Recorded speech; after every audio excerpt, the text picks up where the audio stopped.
انما يريد الله ليذهب عنكم الرجس اهل البيت ويطهركم تطهيرا.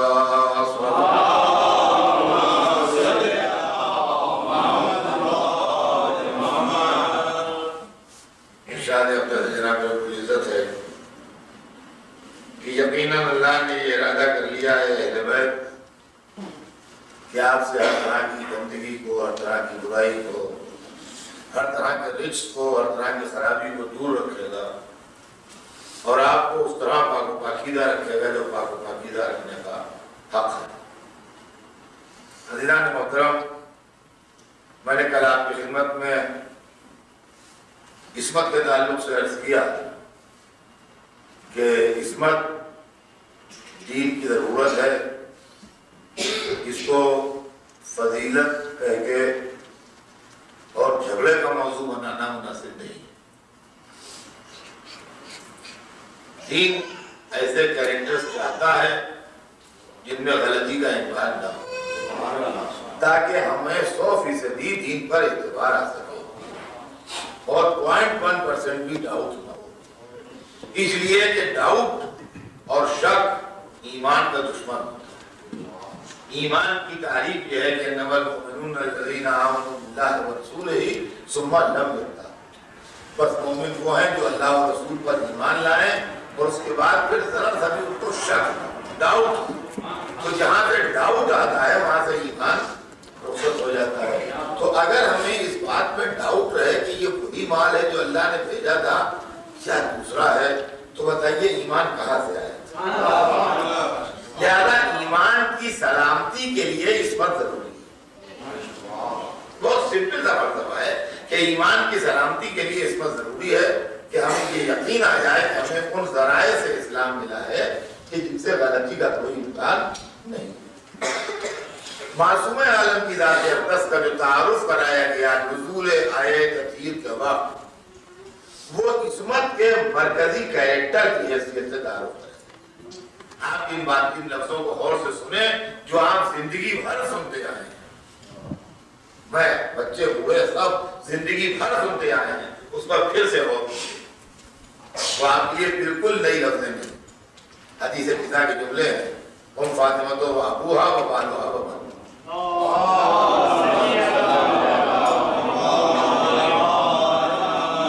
یہ جملے آپ میں سے کسی کے لیے نہیں ہے. ذرا بھی لڑکا سمجھدار اگر ہوگا تو اس کے ذہن میں یہ جملے پڑے ہوں گے. ہم فاطمہ تو ابوہا و بالوہا و بنوہا. یہ حدیث قدسی ہے اس لیے کہ اللہ نے ارشاد فرمایا ہے کہ وہ میری کنیزہ خاص فاطمہ ہے اور اس کا باپ ہے اور اس کا شوہر ہے اور اس کے دونوں بیٹے. تو معصوم عالم چادر تطہیر میں مرکزی کردار ہیں جن کے چاروں طرف عصمت ہے، جن کے چاروں طرف عصمت ہے. باپ بھی معصوم ہے، شوہر بھی معصوم ہے، بیٹے بھی معصوم ہیں، اور بیچ میں سینٹرل مرکزی شخصیت، سینٹرل کیریکٹر جو ہے وہ معصوم عالم ہے. یہ میں کل آپ کی خدمت میں عرض کر چکا ہوں مرکز دائرہ عصمت کی توضیح کہ عصمت کے سرکل کا پوائنٹ جناب معصوم عالم. عزیزان گرامی، یہ بات آپ غور کیجئے، پہلے اس کو سمجھیے. میں نے کل آپ کی خدمت میں عرض کیا تھا جب میں ڈسکس کر رہا تھا، آج کے لیے آپ سے وعدہ کیا تھا کہ آپ کی خدمت میں عرض کروں گا کہ عورت کا کیا رول ہے زندگی میں. وہ ماں ہوتی ہے، وہ بیوی ہوتی ہے، وہ بیٹی ہوتی ہے، اور اس طریقے سے وہ زندگی کو کنٹرول کرتی ہے، زندگی کو آگے بڑھاتی ہے، زندگی کو کبھی ترقی دیتی ہے، کبھی زوال پذیر بنا دیتی ہے، کبھی زندگی کو جنت بنا دیتی ہے، کبھی زندگی کو جہنم بنا دیتی ہے. جس طرف چاہے زندگی کو موڑ دیتی ہے. تو درحقیقت دیکھیے زندگی کا مرکزی کیریکٹر جو ہے وہ عورت ہے، زندگی کا مرکزی کیریکٹر مرد ہے. زندگی گھومتی ہے عورت کے گرد، زندگی جو ہے وہ گھومتی ہے عورت کے گرد. حیات کا سرچشمہ عورت ہے.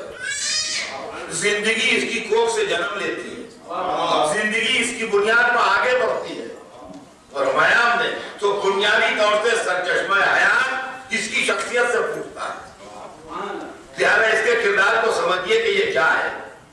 یہ بات بہتوں کو گرا گزرتی ہے، کہتے ہیں نہیں صاحب یہ کیسی بات ہے، آپ دوسری حیثیت ہے اس کی آپ پہلی حیثیت ہماری آپ اس کو دوسری حیثیت دے دیں، ایسا نہیں. یہ آپ کو خوش فہمی زندگی کو دیکھیے. ڈرائیور کا کیا رول ہوتا ہے؟ ایک گاڑی میں 5 آدمی بیٹھے تو منزل تک تو باقی پہنچیں گے، اور نہیں پہنچیں گے تو نہیں پہنچیں گے، لیکن جائیں گے سب ساتھ. لیکن ڈرائیور میں بقیہ 4 آدمیوں میں فرق ہوگا. ڈرائیور تیز چلائے گا، گاڑی تیز چلے گی، سلو چلائے گا، سلو چلے گی، غلط موڑ دے گا، غلط موڑ جائے گی، صحیح موڑ دے گا، صحیح موڑ جائے گا. سمجھے آپ؟ تو ڈرائیور کا رول جو ہوتا ہے بقیہ آدمیوں سے الگ ہوتا ہے تھوڑا سا. تو زندگی کی گاڑی جو ہے اس کی ڈرائیور عورت ہے جو اس کو چلا رہی ہے. اب اس کو اگر آپ کو یقین نہ آئے تو یوں دیکھ لیجئے کہ جب ہم پیدا ہوئے تو ہم کو ایک عورت نے جنم دیا. ہم پیدا ہوئے تو ہم کو ایک عورت نے جنم دیا. یہ ہے زندگی کی کہانی. اب ہماری پیدائش میں کیا عوامل تھے، کون کون سی چیزیں کار فرما تھی، ہم کن کن چیزوں سے مل کے بنے، یہ ڈفرینٹ علوم جو ہے، مختلف علوم جو ہے دنیا میں، ان کی ڈیفینیشن الگ ہے. فلسفی کہتے ہیں کہ یہ ہے، اور منطقی کہتے ہیں کہ یہ ہے، اور ڈاکٹر کہتے ہیں کہ یہ ہے، اور فلاں کہتے ہیں یہ ہے. کوئی کہتا ہے آگ پانی مٹی ہوا سے مل کے بنے، کوئی کہتا ہے سودا سورا بلغم خون سے مل کے بنے، کوئی کہتا ہے روح جسم سے مل کے بنے، کوئی ہمارے ناطق کو ڈیفینیشن دیتا ہے. ڈیفینیشن تو سینکڑوں ہیں، لیکن ہم کو جنم دینے والی ایک عورت ہے. جس نے ہم کو جنم دیا وہ ایک عورت تھی. پھر وہی عورت پالتی رہی، پوستی رہی، پڑھاتی رہی، ہماری نگرانی کرتی رہی، یہاں تک کہ ہم جوان ہو گئے. اب اس عورت کی زبان کا اثر ہم پر، اس کے مزاج کا اثر ہم پر، اس کے عقیدہ کا اثر ہم پر، ہر چیز کا اثر اس کو ہم کو پڑا. جوان ہو گئے، پڑھ گئے، لکھ گئے، ڈاکٹر ہو گئے، پروفیسر ہو گئے، بڑے تاجر ہو گئے، بڑے کسان ہو گئے، مولانا ہو گئے، کچھ ہو گئے. اب جناب عورت تھک گئی، کہاں تک خدمت کرے آپ کی. اب وہ ادھر گئی، شادی میں گئی، منگنی میں گئی، محفل میں گئی، مجلس میں گئی، رشتے داروں میں گئی، دوستوں میں گئی. ادھر ادھر موبائل کی وہ ایک عورت گھر میں ہوتی ہے. یہ دوسری عورت آ گئی گھر میں لیجیے. اس عورت نے اس عورت کو چارج دے دیا زندگی کا ہماری. جیسے لمبی مسافت کی ٹرین کا ڈرائیور بدل جاتا ہے، بس سمجھیے ڈرائیور بدل گیا، کوئی فرق نہیں. اب یہ نہ کہیے کہ اب تو ہم جوان ہو گئے، اب تو ہم بڑے ہو گئے، اب تو ہم وکیل ہو گئے، اب تو ہم ڈاکٹر ہو گئے، اب تو ہم یونیورسٹیوں پڑھا رہے ہیں، اب تو ہم اتنا بڑا بزنس سنبھالے ہوئے ہیں، اب تو ہم اتنا بڑا فارم سنبھالے ہوئے ہیں، اتنی بڑی کھیتی باڑی سنبھالے ہوئے ہیں. اب بھلا کوئی عورت ہم پر کیا اثر انداز ہوگی؟ ارے استغفر اللہ، بالکل اثر انداز ہوگی کیسے نہیں. اگر گہرا مذہبی رنگ ہے اس کا تو آپ کے ہلکے مذہبی رنگ کو گہرا کر دے گی. اگر اس کا مذہبی رنگ ہلکا ہے تو آپ کے گہرے مذہبی رنگ کو ہلکا بنا دے گی. نیک کو بد بنا دے گی، بد کو نیک بنا دے گی، اچھے کو برا بنا دے گی، برے کو اچھا بنا دے گی. اگر وہ ملنسار ہے اور ملنے جلنے والی ہے تو دور دور کے عزیزوں سے اور دوستوں سے اور رشتہ داروں سے تعلقات بحال ہو جائیں گے. اگر وہ نٹکھٹ ہے اور الگ تھلگ رہنے والی ہے تو مہینوں گزر جائیں گے، پڑوس میں سگے بہن بھائی رہتے ہوں گے، ملنے کا موقع نہ ملے گا. کیا بتائیں، موقع نہیں ملتا. کیا بتائیں کیا بتائیں، وہ کیا بتائیں کیا بتائیں، کہتے رہے یہی بتانا بھائی کچھ نہ بتا بھائی ہے کیا. بالکل آئی لینڈ بن کے خاندان میں الگ رہ جائے گی، کوئی تعلقی کی عزت رہے گا. یہ اس کا مزاج ہے. اور اس کے بعد صاحب تو یہ زوجہ اثر انداز ہوتی ہے. اب یہ 30 برس 35 برس جب کہ اس نے خدمت کی، دوست و احباب، شادی اور غمی اور کاروبار اور یہ وہ پوری پرشور زندگی کتابہ خیز اس کے اندر یہ ساتھ ہے آپ کے ہر موقع میں. اب صاحب اس کے بعد 30-35 برس کے بعد یہ بھی تھک گئی. اب اس کے بھی ہاتھ پیروں میں دم نہیں ہے، اب اس کے بھی آنکھوں میں روشنی نہیں ہے کہ جلدی سے آپ کی شیروانی کا بٹن ڈال دے. اب اس کے بھی اتنی سکت نہیں ہے کہ آپ شارٹ نوٹس پر ٹیلی فون کریں کہ ہم 6 آدمیوں کے ساتھ آ رہے ہیں، کھانا تیار ملے اور جناب جب آپ جائیں تو ٹیبل سجی بھی ہو. نہیں اس میں دم ہے. اس کے ہاتھ پیر نہیں، بہت کھلا چکی، بہت پکا چکی، بہت خدمت کر چکی ہے، اس کے ہم نہیں کرتے. اچھا آپ سمجھ لیجیے، آپ بھی 70 کے بیٹے میں ہیں، آپ بھی 25 برس کا نہیں ہے. یہ سمجھ لیجیے. ہاں یہ آدمی اپنے کو ہمیشہ جوان سمجھتا ہے، تو یہ سمجھ لیجیے کہ آپ بھی 70 کے آس پاس ہیں، تو ٹہل رہے ہیں، بس 70 کے بیچ میں کہیں پائیں. وہ عورت بھی ظاہر ہے کہ 35 برس تو اس نے خدمت کی ہے، وہ بھی بڑھاپا اس کا بھی کہاں تک خدمت کرے گی.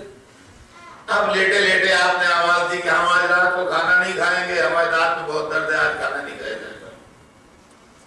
اب وہ عورت آپ کی کوئی مدد نہیں کر سکتی. آپ کھائیے جائے فاقے سے پڑے دیجیے. زندگی بھر اس نے پکا پکا کھلایا ہے. آپ کے دانت میں درد ہے, اس کے پورے جسم میں درد ہے, سارے جوڑوں میں اس کے درد ہے, اس کے پورے آدھا جسم جتنے سب وہ خود لیٹی ہوئی ہے چادر اوڑے ہوئے. آپ کھائیے اور جائے بھوکے سو جائیے. اب اس کو کوئی مجبور نہیں.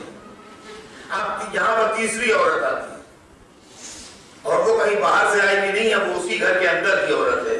کسی کمرے سے, کسی دالان سے, کسی برآمدے سے ایک عورت کی آواز آتی ہے, مگر آواز وہ بھی عورت ہی کی ہے, جسمانی آواز ہے کہ ابا آپ پریشان نہ ہوئیے, ہم پتلی کھچڑی پکا دیں گے, آپ کھا لیجیے, آپ بھوکے کیوں سوئیے گا. یہ تیسری عورت ہے. نام بدل جاتا ہے, یہ بیٹی کہلاتی ہے, یہ بیٹی کہلاتی ہے, مگر ہے یہ بھی عورت. بتا جو ہمیں آپ کے درمیان دینے والے تھے وہ یہ کہ جس نے جنم دیا تھا وہ بھی عورت تھی, جس نے 35 برس خدمت کی وہ بھی عورت تھی, جس نے اس وقت آن کے مدد کا وعدہ کیا وہ بھی عورت ہے. اب یہ تیسری عورت آئی زندگی میں. اب اگر یہ خیال کرنے والی ہے, احساس کرنے والی ہے, تو آپ کا بڑھاپا خیریت سے کٹے گا. اور اگر لاپرواہ ہے, خود ہی 9 بجے سے اٹھتی ہے تو سویرے نماز کے بعد آپ کو چائے کہاں سے دے گی, تو انشاءاللہ جوانی پر نماز شرم نہیں قضا ہوئی, بڑھاپے میں نماز وہ نہ قضا ہو تو میرا ذمہ. سمجھے آپ زندگی میں کسی چوتھی عورت کی امید نہ رکھیے. اب چوتھی عورت بھی نہیں آئے گی, بہوریں آئیں گی اور یہ عورت انہیں کے حوالے کر دے گی, وہ لے کے چلی جائے گی. بس اب اس کے بعد آپ آگے بڑھ کر اس کی آشرم میں بیٹھے رہیے. تو ایک دن بوروں کو حوالے کر دے گی اور معاملہ جب چیپٹر کے روز. تو یہ 3 عورتیں ہیں, وہ بیٹی ہے, وہ زوجہ ہے, وہ ماں ہے. کبھی عورت ماں بن کے اثر انداز ہو رہی ہے, کبھی عورت زوجہ بن کے اثر انداز ہو رہی ہے, کبھی عورت بیٹی بن کے اثر انداز. اب دیکھیے بات یہاں تک آ گئی تو اب ثبوت سنیے تاکہ کوئی یہ نہ کہہ سکے کہ خداوت ہے. یہ تو نہیں, خداوت نہیں ہے, یہ اصلیت ہے. اب اس کا ثبوت سنیے. اور ایک چھوٹا چھوٹا واقعہ آپ کو سناؤں گا, اس لیے کہ میرے پاس ٹائم بہت کم ہے اور فرمائشیں بھی ہیں, باتیں بھی ہیں, بہت کچھ میرے دل میں بھی ہے جو مجھے آپ سے کہنا ہے. اس لیے میرا مضمون بڑا طویل ہے, ٹائم میرے پاس حالانکہ اتوار تک پڑھنا ہے مگر اس کے بعد بھی کم ہے. لہٰذا میں جلدی آپ کو ایک مثال میں اکتفا کروں گا, مگر میری مثال کی طاقت دیکھیے گا. دعویٰ کیا کیا تھا کہ عورت ماں بن کے اثر انداز ہوتی ہے, عورت زوجہ بن کے اثر انداز ہوتی ہے, عورت بیٹی بن کے انفلوئنس کرتی ہے زندگی.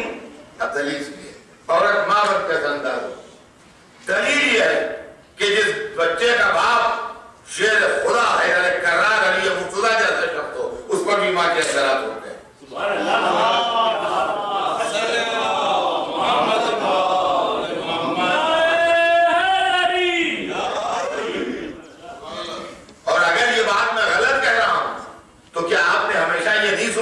کہ مولا علی نے اپنے بڑے بھائی جناب عقیل سے کہا کہ بھائی ایک بہادر گھرانا بتائیے جہاں میں شادی کروں تاکہ ایسا بیٹا پیدا ہو جو میرے پاس ذخیرہ ہو. یہ آپ کو سنا ہوا ہے نا, کتابوں میں جو پڑھنے والے نے دیکھا ہوگا, ورنہ مجلسوں میں سنا ہوگا. تو غور طلب بات یہ ہے کہ بیٹے کو بہادر بنانے کے لیے کیا شیر خدا کے خون کی گرمی کچھ کم ہے جو شیر مادر کی تاثیر بھی مانگی جاتی ہے.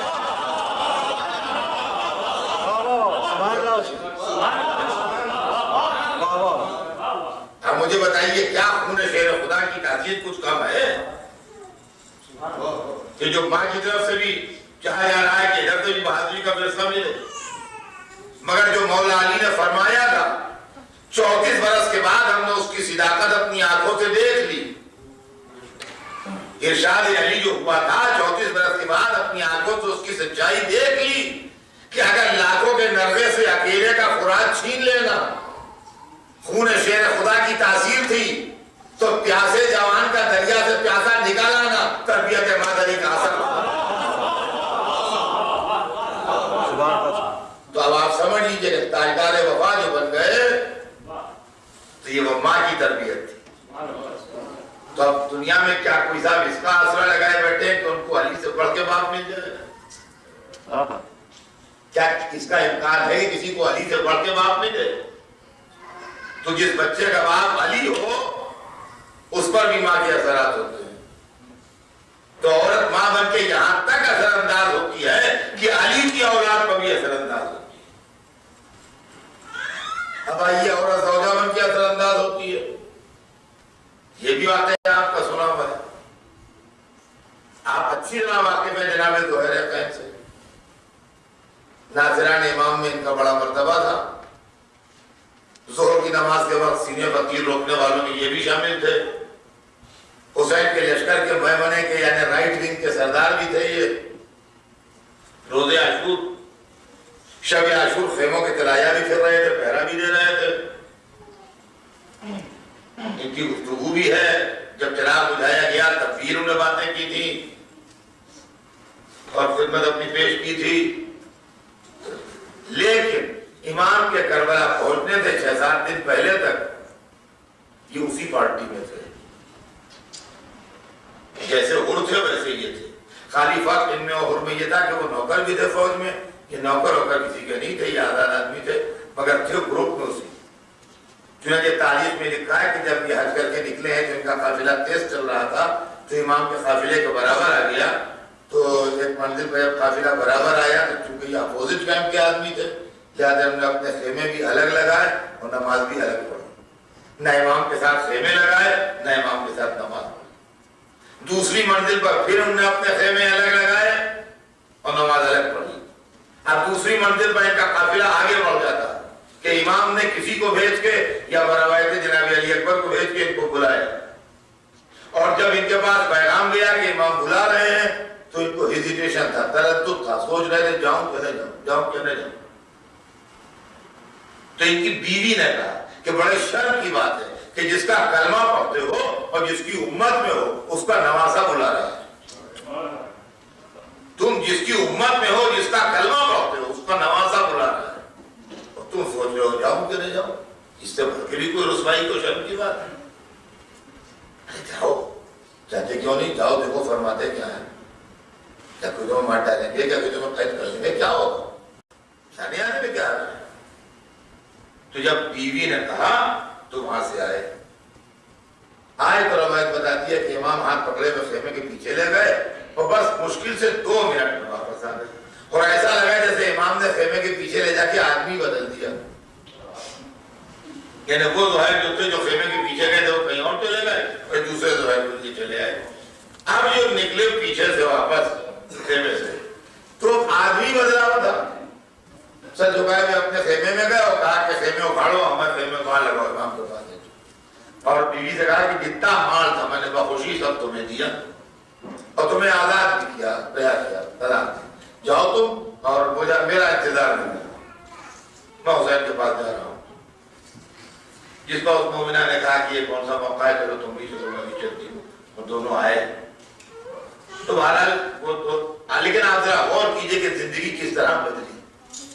ظلمت سے نور میں لانے والی, ناری کو نوری بنانے والی, گمراہ کو صراط مستقیم پر دکھانے والی,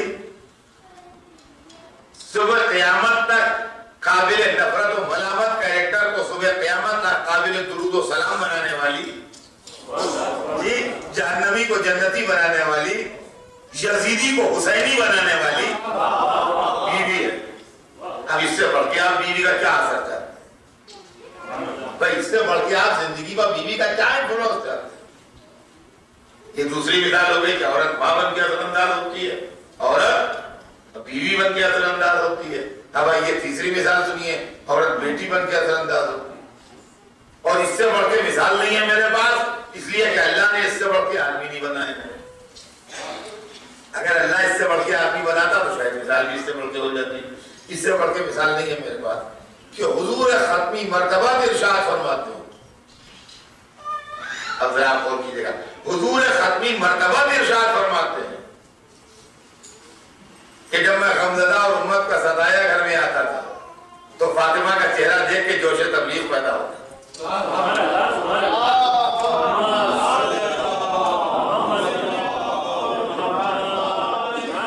اب اس کے آگے میرے پاس کوئی لفظ ہی نہیں ہے جو میں کچھ آگے بیان کر سکوں. اس لیے کہ اس سے اونچی کوئی شخصیت ہی نہیں دنیا میں اللہ نے بنائی. تو عورت بیٹی بن کے اثر انداز ہوتی ہے. انتہا یہ ہے کہ جس کو سردار انبیاء خدا نے بنایا ہو بھی اثر انداز ہوتی ہے.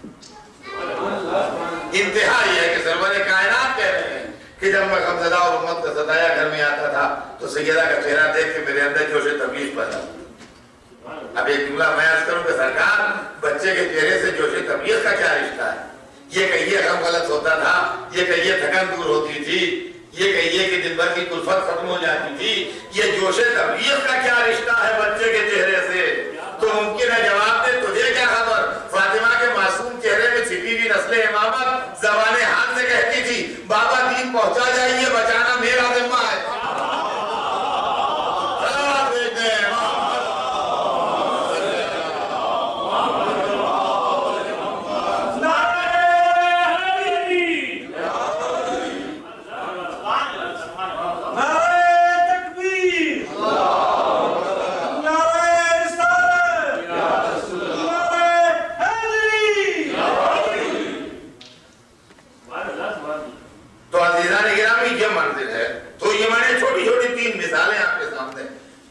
جس سے آپ کو اندازہ ہو جائے کہ عورت کی زندگی میں اہمیت ہے۔ عورت زندگی کا مرکزی کیریکٹر ہے، مرکزی کردار ہے، جس کے گرد زندگی گھومتی ہے، اور اس کے زندگی کو متاثر کرنے کے تین طریقے ہیں، تین روپ ہیں۔ کبھی یہ ماں کے روپ میں آ کے متاثر کرے گی، کبھی یہ زوجہ کے روپ میں آ کے متاثر کرے گی، کبھی یہ بیٹی کے روپ میں آ کے متاثر کرے گی، اور زندگی اس کے گرد طواف کرتی رہے گی۔ زندگی اس کعبے کے گرد طواف کرتی رہے گی اور یہ مرکزی کردار بنی رہے گی زندگی کا۔ تو جب یہ مرکزی کردار عام زندگی کا بنی رہے گی تو وہ بیوی جس کا باپ بھی معصوم ہو، شوہر بھی معصوم ہو، بیٹے بھی معصوم ہو، وہ عصمت و دین کی دنیا میں کس طرح کا کردار ادا کرے۔ اب دیکھیں یہاں وہاں کی عقل بشر حیران ہونے لگتی ہے اور سمجھ میں نہیں آتا کہ آپ کن الفاظ میں جناب سیدہ کی مدح کی جائے۔ اس لیے کہ جبرائیل فکر کانپنے لگتا ہے کہ آگے بڑھوں گا تو جل جاؤں۔ یہ معراج فاطمہ کی منزل ہے کہ یہاں پر جبرائیل فکر کانپ کے کہتا ہے کہ آگے بڑھوں گا تو جل جاؤں۔ اس کے آگے نہیں بڑھ پاتی فکر۔ کیا سیدہ عالمیان کی کیا عظمت ہوگی۔ میں آپ کو ایک حدیث سنا دوں جس حدیث سے مجھے اسی سال اطلاع ملی، یعنی میرے علم میں نہیں تھی، بس وہ اپنی جہالت پہ نہیں تھی، حدیث نہیں تھی، میں اپنی جہالت کے سبب اس حدیث سے میں آپ کو اس کا حوالہ بھی دیتا کہ اگر آپ دیکھنا چاہیں۔ اس سال میں نے ایام اعضاء میں پہلی سفر سے 10 سفر تک کویت میں عشرہ بڑا مجالس تو وہاں مجھے ایک کتاب ملی کویت میں آیت اللہ سید عمر شیرازی کی، جو ان کے فرزند وہاں رہتے ہیں، انہوں نے مجھے وہ کتاب معصوم عالم کے حالات پر تھی۔ اس کے اندر ایک حدیث انہوں نے لکھی ہے حوالہ کے ساتھ، مزید اگر کسی کو دیکھنا ہو تو ان سے حوالہ پوچھ سکتا ہے یا اس کتاب کو آ کے دیکھ سکتا ہے۔ اس ایک حدیث ہم نے حدیث قدسی اپنے بچپن سے ہم سنتے آئے تھے اور ہم پڑھتے بھی تھے مجلسوں میں، میلادوں میں، مختلف موقعوں پر سرور کائنات کے لیے، اور آپ نے بھی سنی ہوگی کہ لولا کلمہ خلقت الافلاک، اللہ نے ارشاد فرمایا کہ میرے حبیب اگر آپ کو نہ بناتا تو افلاک کو نہ بناتا۔ یہ ہم نے ہمیشہ سنی اور ہمیشہ پڑھی، ہمیشہ سنی اور ہمیشہ پڑھی اور کتابوں میں لکھے بھی دیکھی کہ اللہ نے ارشاد فرمایا اپنے حبیب سے کہ لولا کلمہ خلقت الافلاک، اگر آپ کو نہ بنا تھا تو اس کائنات کو نہ بنا تھا، کائنات کو آپ کے صدقے میں۔ لیکن وہ کتاب جو مجھے ملی اس کے اندر وہ حدیث مکمل ملی تو اپنی جہالت پر غم ہوا کہ کاہے کو ہم اس کو مکمل سمجھ رہے تھے، یہ تو ناقص حدیث ہم تک پہنچی تھی، مکمل کیا ہے۔ فرمایا اب سنیے کہ حدیث قدسی ہے کہ اللہ نے رسول سے فرمایا کہ لولا کلمہ خلقت الافلاک، کہ حبیب اگر تمہیں نہ بناتا تو کائنات کو نہ بناتا۔ لیکن ارشاد ربانی یہاں پر رکا نہیں، شاید سیاسی مصلحتوں نے اس کے آگے حدیث کو روکا ہے۔ سیاسی مصلحتوں نے اس دور کی اس کے آگے حدیث کو روکا ہے، اس لیے کہ یہ حدیث اس کے آگے بھی ہے اور وہ یوں ہے کہ لولا علی لما خلقتک، اور اگر علی کو نہ بناتا تو تم کو نہ بناتا، وہ لولا خلقت فاطمہ لما خلقتکما، اور اگر فاطمہ کو نہ بناتا تو تم دونوں کو نہ بناتا۔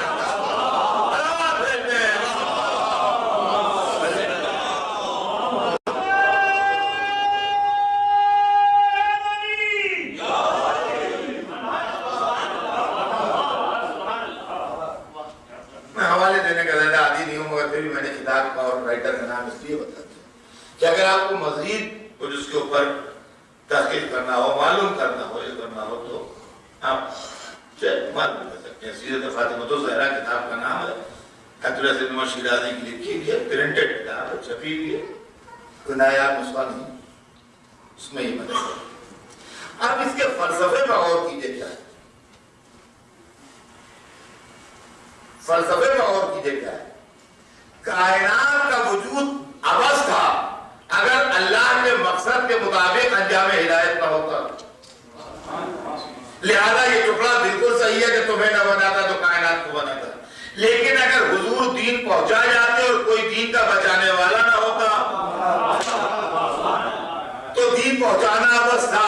لہذا وہ ٹکڑا سمجھ میں آتا ہے کہ اگر علی کو نہ بناتا تمہیں نہ بناتا، لیکن اگر علی پورا دین رسول محفوظ کر لیتے اور سلسلہ عصمت نہ ہوتا جس میں دین آگے بڑھے تو علی کا محفوظ کر لینا کرنے کے بعد بہتر ہو جاتا۔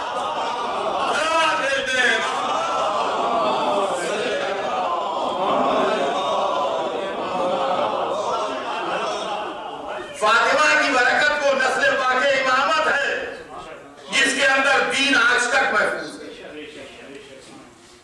جس کے اندر دین آج تک محفوظ ہے۔ یہ معصوم عالم کا فیض ہے۔ تو اصل سلسلہ جو چلا عصمت و طہارت کا، نور و علم کا، پاکیزگی کا، وہ بنوہا اور اس کے بیٹے، تو یہ بنوہا کا سلسلہ جو ہے یہ امام آخر تک آتا ہے۔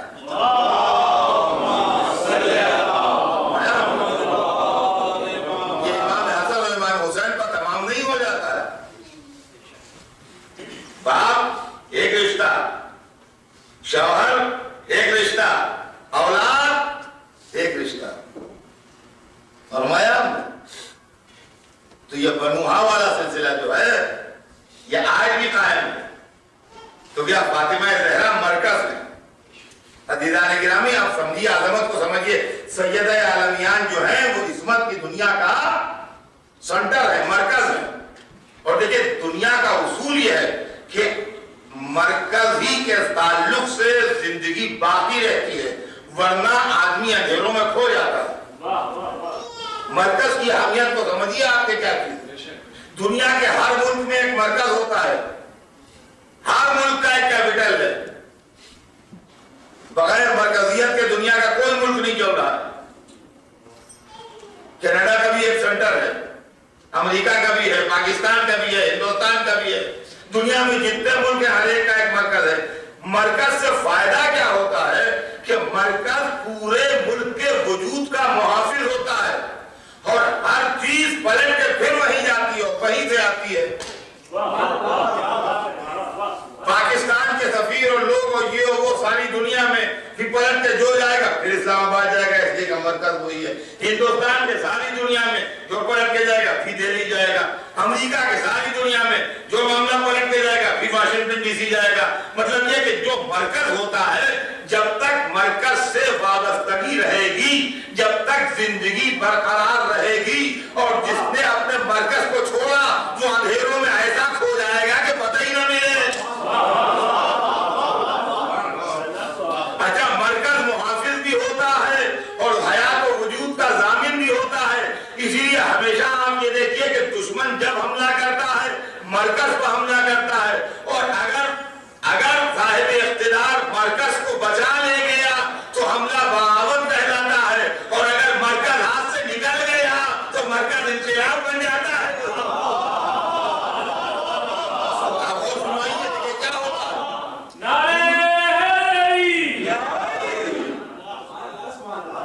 پورا نظام کائنات اسی مرکز کی بنیاد پر چل رہا ہے۔ آپ کو یہ پورا سولر سسٹم جو ہے آفتاب کا ایک خاندان ہے جس کا مرکز آفتاب ہے، ستارے اس سے مخصوص فاصلے کے اوپر گھوم رہے ہیں، حرکت کر رہے ہیں۔ اگر یہ کینیڈا کا تھوڑا سا ٹکڑا ٹوٹ کے اس دنیا سے الگ ہو جائے اور اپنے مرکز سے اس طرح ٹوٹ جائے تو بے قرار فضاؤں کے اندھیروں میں اس طرح تحلیل ہو جائے گا کہ کہیں بھولے سے اس کا پتہ نہ ملے کہ کدھر گیا۔ اور ہمارے تو مرکز سے جب تک رشتہ قائم ہے، جب تک حیات، وجود، پروٹیکشن، ہر چیز موجود ہے، اور جہاں مرکز سے رشتہ ٹوٹا وہیں کوئی شے دنیا میں باقی نہیں رہتی۔ تو اس عصمت کا مرکز کون ہے؟ فاطمہ زہرا. تو اب لفظ اہل بیت کا بھی مطلب سمجھیے کہ اہل بیت کا مطلب کیا ہے. یہاں جو اہل بیت کے معنوں میں جھگڑا ہوتا ہے کہ بیویاں شامل ہیں کہ نہیں اور فلاں شامل ہیں کہ نہیں، وہ اہل بیت رسول کا جھگڑا ہے. یہاں مراد اہل بیت فاطمہ ہے.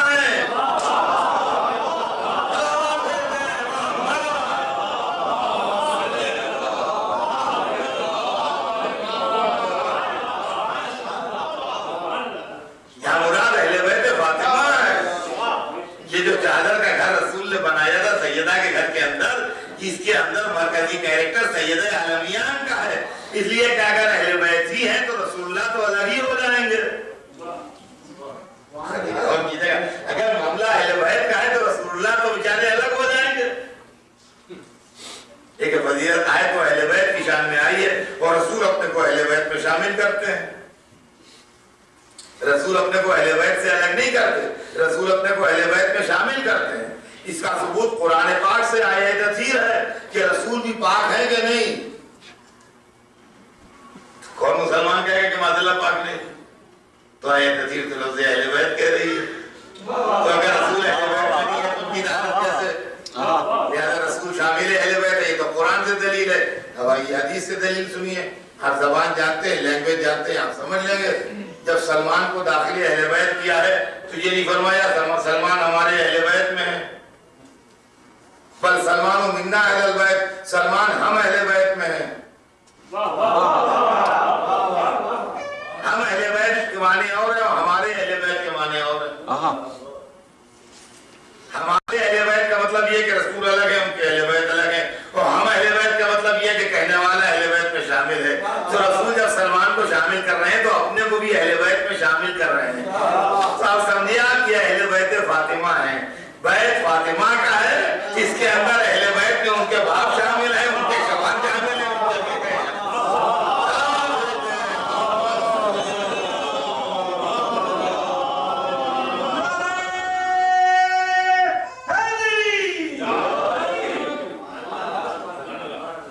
اور عزیزان گرامی، مرکزیت کی بنیاد تو ہر چیز ہے، اور اگر مرکز ختم ہو گیا تو آدمی اس طرح کھو جاتا ہے، اس کا کوئی وجود ہی نہیں رہتا. اس کا کوئی وجود ہی نہیں رہتا، اس کی کوئی شخصیت ہی نہیں رہتی، اس کا کوئی آئیڈینٹیفیکیشن نہیں رہتا. اور پھر وہ ایک آوارہ وجود ہے جس کا چاہے اس کو پکڑ لے جائے تو اس کا پوچھنے والا نہیں، بلکہ وجود ہی فنا ہو جائے. اور اسی لیے کبھی کبھی یہ خیال ہوتا ہے کہ ہم لوگ بہت سے جو اپنے مرکز سے دور ہیں ان کو اپنے زبان کی، اپنے مذہب کی، اپنے کلچر کی حفاظت کرنا چاہیے. لیکن اس کی وجہ یہ کہ وہ قومیں مٹ جاتی ہیں کہ جن کا کوئی مرکز نہ رہے. وہ قومیں فنا ہو جاتی ہیں. تاریخ کے اندر مٹنے والی قوموں کے نام ہیں. قرآن پاک نے مٹنے والی قوموں کے پتے بتائے. تو ایسا نہیں ہے کہ دنیا میں جتنی قومیں خلق ہوئی اور پیدا ہوئی سب آج تک سروائیو کر رہی ہیں. تو تاریخ کے اندر سے وجود مٹ جاتا ہے. کب وجود مٹ جاتا ہے؟ جب مذہب میں بھٹک جائے، جب اس کا اپنا کلچر نہ رہے، جب اس کی اپنی زبان نہ رہے، تو وہ ختم ہو جاتا ہے. زیادہ وہ کوئی میں بات کرنے نہیں آیا ہوں، لیکن پھر بھی چلتے چلتے ایک بات اتنی ضرور آپ سے عرض کر دوں کہ یہ مراکز جو ہیں آپ کے جو سینٹر ہیں مذہبی، ان کو پروٹیکٹ کیجیے، ان کو ترقی دیجیے، ان سے اپنا ایسوسیشن اور اپنا تعلق قائم رکھیے. اس لیے کہ اس طرح آپ اپنے مرکز سے جڑ رہے ہیں اور آپ کے بچے اور آپ کی آنے والی نسلیں اپنے مرکز سے جڑی رہیں. اس طریقے سے آپ کی زبان کا بھی تحفظ ہوگا. اس لیے کہ جس قوم کی زبان ختم ہو جاتی ہے اس کا کلچر بھی ختم ہو جاتا ہے. سمجھ لیجیے، زبان کی بڑی اہمیت ہوتی ہے. زبان کی بڑی اہمیت ہوتی ہے. اگر ہر زبان برابر ہے تو ہر زبان میں نماز پڑھ لی جائے. زبان کی کوئی نہ کوئی تو امپورٹنس ہے. زبان کی کوئی نہ کوئی تو امپارٹنس ہے کہ جو زبان اسلام نے طے کر دی ہے کہ اس میں قرآن پاک ہے، اس میں سورہ حمد ہے، اس میں نماز ہے، اسی کے اندر نماز ہو، ورنہ بھائی اللہ کو سجدہ کرنا ہے انگریزی میں کرنا چاہیے، فارسی میں کرنا چاہیے، اردو میں، چینی میں کرنا چاہیے، جاپانی میں ٹرانسلیٹ کیے لیتے ہیں سبحان ربی الاعلیٰ وہ بھی ہم کو کسی زبان میں ٹرانسلیٹ آسانی سے ہو جائے، لیکن اسلام جانتا کہ مرکزیت ختم ہو جائے گی تو ملت بکھر جائے گی، مرکزیت ختم ہو جائے گی تو ملت بکھر جائے گی۔ تو بھائی اللہ کے گھر کا طواف کرنا ہے، کسی بھی مسجد کا طواف کر لیں، مسجد نہ میرا گھر ہے نہ آپ کا گھر ہے، کیا ضروری ہے کہ اتنی دور جائیں، لیکن ایک ہیڈ کوارٹر رہنا چاہیے، اگر ہیڈ کوارٹر ختم ہو گیا تو لوگ بکھر جائیں گے، تنظیم کر رہے ہیں۔ فرمایا یہ آپ سمجھ لیجیے اس کے پیچھے فلسفہ ہے، ورنہ اللہ کو ہماری عبادتوں کی ضرورت نہیں ہے، وہ بے نیاز وہ بے نیاز ہے، اس کو کسی چیز کی ضرورت نہیں، حاجت ہمیں ہوگی، ضرورت ہمیں، سوال ہمارے پاس ہے، لیکن یہ کہ مرکز بنایا جائے تو عزیزان گرامی اپنی زبان کی حفاظت کیجئے، اپنے کلچر کی حفاظت کیجئے اور وہ منتقل کیجئے اپنے بچوں تک۔ اور سب سے اہم بات یہ ہے کہ اپنے مذہب کی حفاظت کی، اس لیے کہ زبان اور کلچر جو ہے بفر زون ہے، اور اس کے بعد مذہب کا علاقہ شروع ہوتا ہے، تو اگر زبان اور کلچر مل گئے تو پھر مذہب جو ہے وہ بچنا مشکل ہو جاتا ہے، مذہب جو ہے وہ بچنا مشکل ہو جاتا ہے، تو پھر جو اس کے اوپر حملہ ہوگا اس کو سنبھالنا مشکل پڑ جائے اور وہ آسانی کے ساتھ نہیں سنبھالا جاتا، لہذا زبان کی حفاظت کیجئے، کلچر کی حفاظت کیجئے اور مذہب کی حفاظت، اور ان تینوں چیزوں کی حفاظت کے واسطے یہ جو مراکز آپ بناتے ہیں یہ آپ کے واسطے نہایت ضروری ہے، اور آپ کو اللہ کے فضل سے بہت چیزیں ایسی ہیں جو آدمی کو فضل خدا سے مل جاتی ہیں، بہت سی چیزیں ایسی ہیں جو آدمی کو فضل خدا سے مل جاتی ہیں، نہیں ملتی دوسروں کو، کسی کو مل جاتی ہیں، پڑھے لکھے ماں باپ یہاں پیدا ہوا، کوئی آدمی مالدار باپ کے گھر میں پیدا ہوا، خوبصورت آدمی ہے، کوئی ہینڈسم ہے، دیکھنے میں اچھا لگ رہا، تو ٹھیک ہے، کوئی اختیار تو اس کا نہیں ہے اس کے اندر کہ وہ خوبصورت ہے، خوبصورت ہی پیدا ہو سکتا تھا، لیکن پھر بھی لوگ کہیں گے دیکھو کتنا خوبصورت آدمی ہے، تو ایک چار آدمی اس کی تعریف ہی کرتے ہیں، تو اس سے کچھ اس کو لائف میں ایڈوانٹیج ملتے ہیں، کچھ کو فائدے ملتے ہیں، فرمایا ہم نے۔ تو میرے عرض کرنے کا مقصد جو ہے بہت سمپل اور بہت سادہ ہے کہ آپ کو کچھ اللہ نے بڑا فیض و کرم ہے آپ کا جو دوسروں کا نہیں ہے، اور وہ یہ ہے کہ آپ کو عزاداری جیسی دولت ملی ہے جس سے آپ اپنی زبان، اپنے کلچر، اپنے مذہب تینوں کی حفاظت کریں۔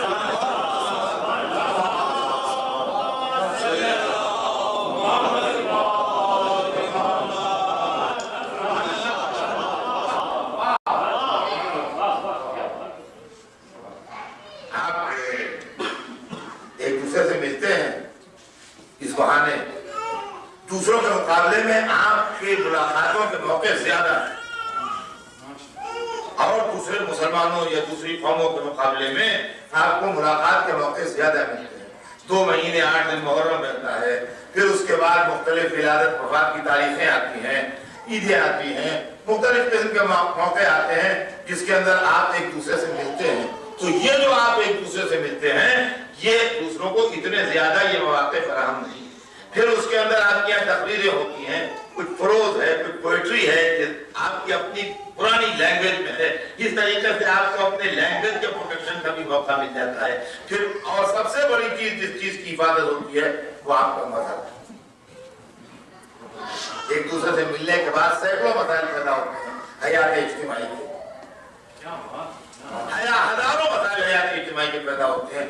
ایک دوسرے کو جاب دلا دیتا ہے، لڑکی لڑکوں کی شادی طے ہو جاتی ہے، دوسرے بہت سے مسائل ہیں، ایک دوسرے سے واقف ہو جاتا ہے، تو کسی مصیبت کے وقت پر، کسی پریشانی کے وقت پر، کسی تکلیف کے وقت پر وہ اپنے کو اکیلا نہیں فیل کرے گا، 4 آدمی اس کے ضرورت کے لیے آ جائیں گے، موجود ہو جائیں گے، یہ تمام چیزیں جو ہیں، اور پھر رشتہ ایمانی جو ہے اس کے اندر بڑی طاقت ہوتی ہے۔ تو سب سے بڑی چیز جو ہم کو زندہ رکھے ہوئے اور اس 1400 برس کے طول تاریخ میں جس کی بنیاد پر ہم سروائیو کر رہے ہیں. کبھی غور کیجئے اس مسئلے کو. دیکھیے یہ باتیں جلدی جلدی میں پڑھ دینے کی نہیں ہے. ہمارے اوپر جو تاریخ گزری ہے وہ شاید دنیا میں کسی اور کے اوپر نہیں گزری. رسول اللہ کی آنکھ بند ہونے سے لے کے اور سینکڑوں سال تک ہماری ہسٹری یہ رہی ہے کہ ہم کو یہ اجازت نہیں تھی کہ ہم دنیا میں یہ بتا سکیں کہ ہم شیعہ ہیں. اب غور کیجئے نہیں تھا کہ ہم شیعہ ہیں. شیعہ کا مطلب یہ ہے کہ آپ سوری بجائیے. شیعہ کا مطلب یہ ہے کہ آپ سوری بجائیے. اب یہاں کیا کرنے بیٹھے؟ شیعہ ہونا اتنا بڑا جرم تھا کہ جس کی سزا موت سے کم نہیں تھی. کچھ مختلف جرائم کے حساب سے سزائیں کورٹ معین کرتا ہے. کوئی آدمی نے اگر آپ کی جیب سے پرس نکال لیا ہے تو کورٹ سزا دے گا, مگر ہینگ ٹل ڈیتھ تک کی سزا نہیں دے گا. جرم ہے مگر اتنا بڑا جرم نہیں ہے کہ اس کو ہینگ کر دیا جائے. تو شیعہ ہونا, محب علی ہونا, علی کو خلیفہ بلا فضل ماننا اتنا بڑا جرم تھا کہ اس کی سزا موت سے کم تو تھی ہی نہیں. اب یہ کہ مرنے سے پہلے اور بھی کچھ سزائیں دی جائیں وہ مسئلہ تھا کہ اگر خالی گردن کاٹنے کی سزا ملی تو یہ منیمم پنشمنٹ ہے. یہ منیمم پنشمنٹ ہے. اب یہ کہ اس کو ٹارچر کر کے مارا جائے, اس کے ہاتھوں پیروں میں کیلیں ٹوک کے مارا جائے, اس کو خاردار قاضیانوں سے اتنا مارا جائے کہ اس کی موت واقع ہو جائے, اس کی زبان جوتی سے کھینچ دی جائے, اس کے بعد اس کی موت واقع ہو, اس کے ہاتھ پاؤں کاٹے جائیں, اس کے بعد اس کو مارا جائے, یہ سب اس کے آگے تھا. اس وقت غلط تھا یہ سب سزائیں. اور ایسے عالم میں ہم سروائیو کر گئے. ایسے عالم میں نہ صرف یہ کہ سروائیو کیا ہم نے بلکہ ہمارے اندر گروتھ ہوئی اور بڑھے. آپ اپنی ہسٹری تو کبھی پڑھیے کس طرح معجزے کی ہسٹری ہے. جب رسول اللہ دنیا سے اٹھتے ہیں تو کہتے ہیں 7 آدمی یا 14 آدمی یا کتنے آدمی تھے جو ایمان پر باقی رہ گئے تھے, باقی سارا مدینہ ادھر چلا گیا. تو اس وقت اتنی تعداد ملتی ہے. جب حسین میدان میں آئے تو 72 تھے. تعداد بڑھی گھٹی نہیں. اگر شہادت حسین کے بعد مسلسل بڑھتی رہی اس لیے کہ جب سن 60-61 ہجری میں امام حسین شہید ہوئے تو 72 آدمی تھے, اور جب 80 ہجری میں حجاج ابن یوسف ثقفی گورنر ہوا مدینہ کا تو ایک وقت میں کہتے ہیں 80 ہزار شیعہ علی جیل میں تھے. تو یہ اتنے شیعہ علی کہاں سے آ گئے کہ جو 80 ہزار جیل میں تھے, جبکہ حسین کے ساتھ 72 تھے اور 20 برس کے بعد 80 ہزار جیل میں تھے. تو یہ اتنی گروتھ کیسے ہوئی؟ یہ شہادت حسین نے ذہنی انقلاب برپا کیا تھا.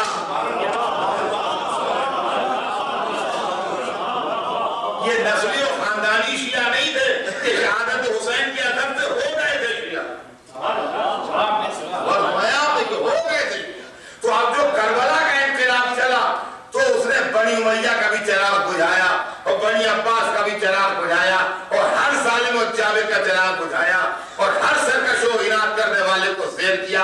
اور کربلا اسی چمک دمک سے, اسی شان سے, اسی عظمت سے آج بھی ہے.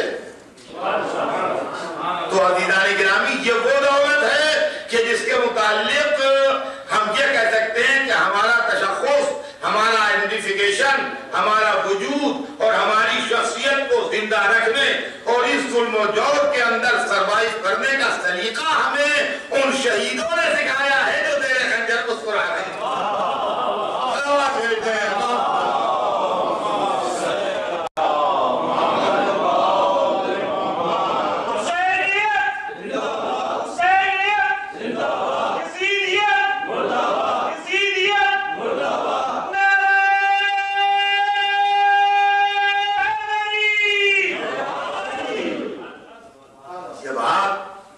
میں جہاں جا رہا ہوں وہاں پڑھ رہا ہوں, اس لیے پڑھ رہا ہوں کہ میں بھی نام حسین کے صدقے میں دنیا بھر میں گھومتا پھرتا ہوں. آج کینیڈا میں ہوں, آج سے 4 دن پہلے میں امریکہ میں تھا. میں کبھی لندن میں ہوتا ہوں, کبھی گلف میں ہوتا ہوں, کبھی پاکستان میں ہوتا ہوں, کبھی ہندوستان میں ہوتا ہوں, کبھی افریقہ میں ہوتا ہوں, کبھی کہیں ہوتا ہوں. مجھے ایسا لگ رہا ہے کہ موومنٹ عزاداری کے خلاف چل رہا ہے۔ میں یہ بھی جانتا ہوں کہ عزاداری نہ ہمارے باقی رکھے سے باقی ہے اور نہ ہمارے مٹائے سے مٹے گی۔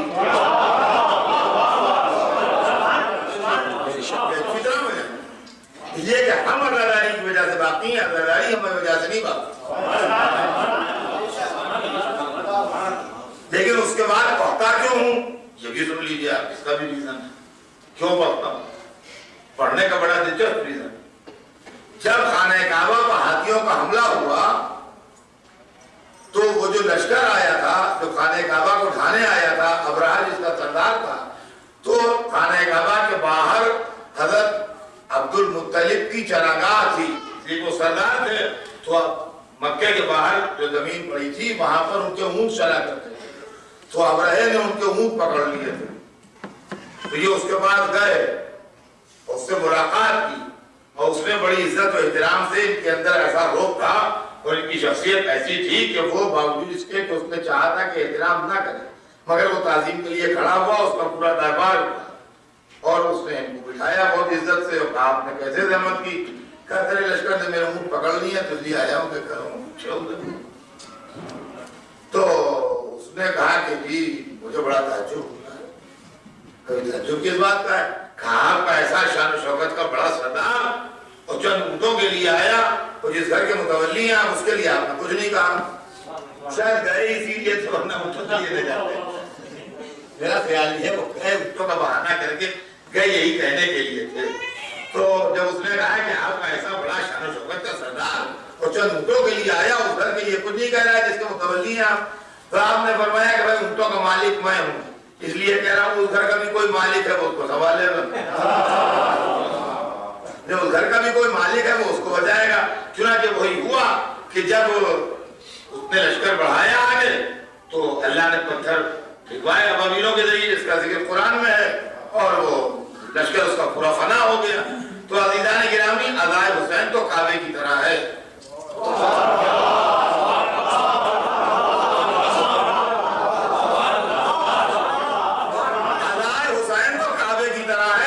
جتنے لشکر آئیں گے اللہ کا انتظام ہے وہ پتھر پھینکوا کے ختم کر دے گا۔ اب ہمیں پریشانی اپنے اونٹوں کی ہے کہ یہ نہ کوئی پکڑ لے جائے۔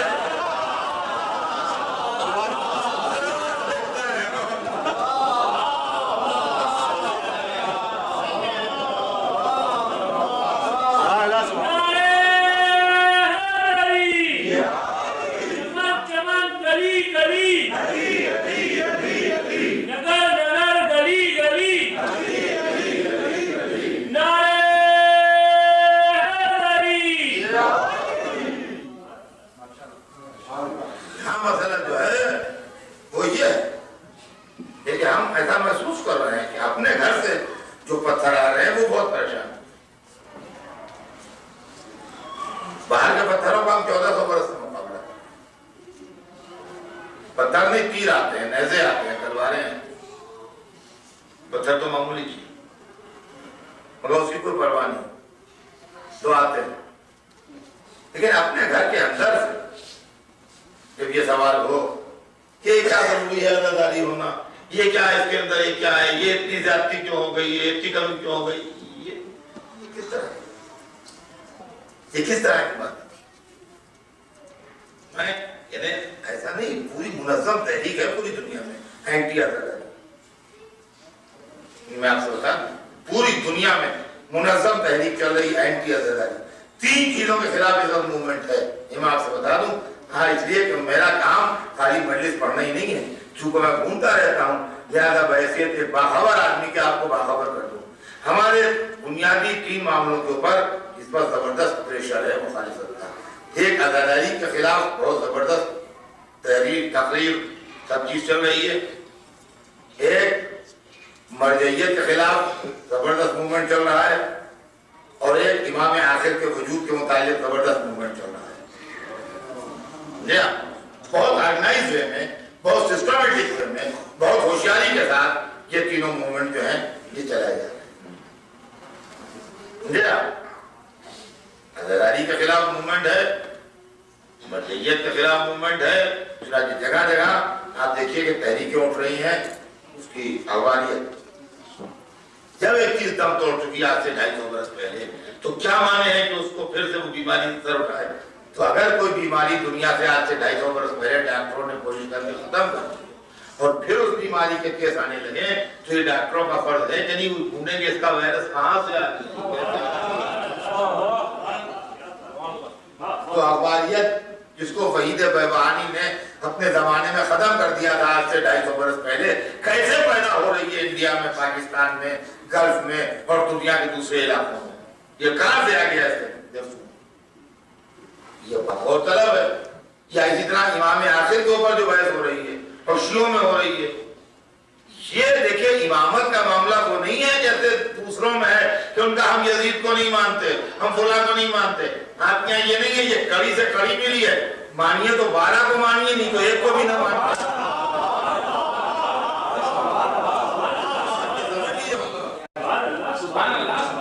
یہ ایک کے ماننے اور 2 کے ماننے کی بات نہیں ہے. اگر میت ہے تو 12 ہے، اگر نہیں ہے تو 12.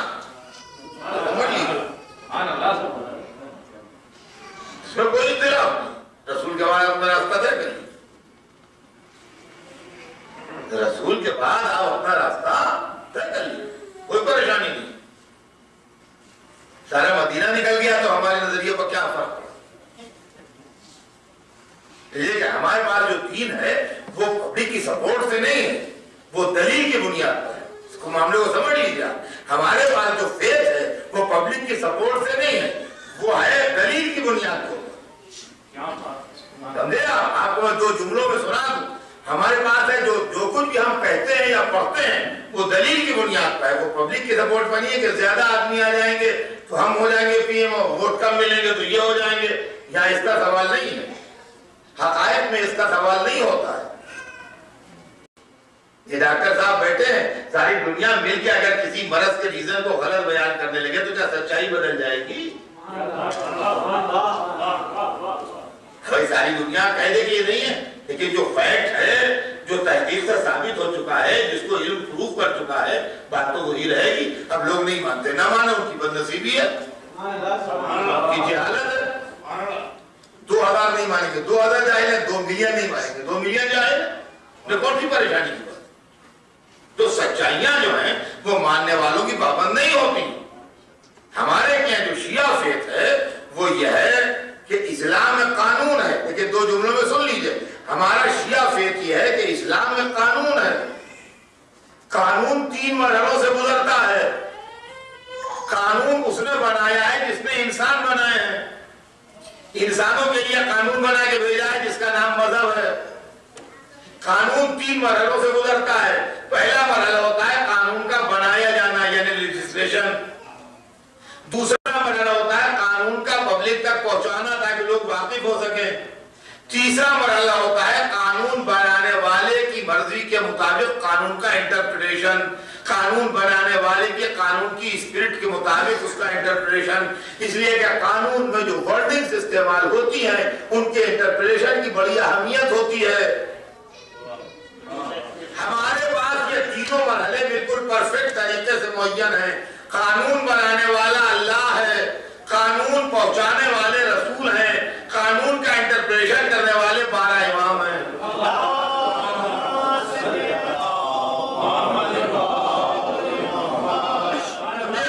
قانون کا انٹرپریشن کرنے والے 12 امام ہیں. اسی لیے چونکہ ہمارے یہاں دین کے یہ 3 اسٹیج ہیں. ایک پہلا مرحلہ قانون کا بننا، دوسرا مرحلہ قانون کا عوام تک پہنچنا، تیسرا مرحلہ قانون بنانے والے کی مرضی کے مطابق قانون کا انٹرپریٹیشن صحیح. یہ جو 3 مرحلے ہیں ہمارا کلمہ ان 3 کو ظاہر کرتا ہے. لا الہ الا اللہ قانون بنانے والے کو، محمد رسول اللہ قانون پہنچانے والے کو، علی ولی اللہ قانون ڈبے کرنے والے کو.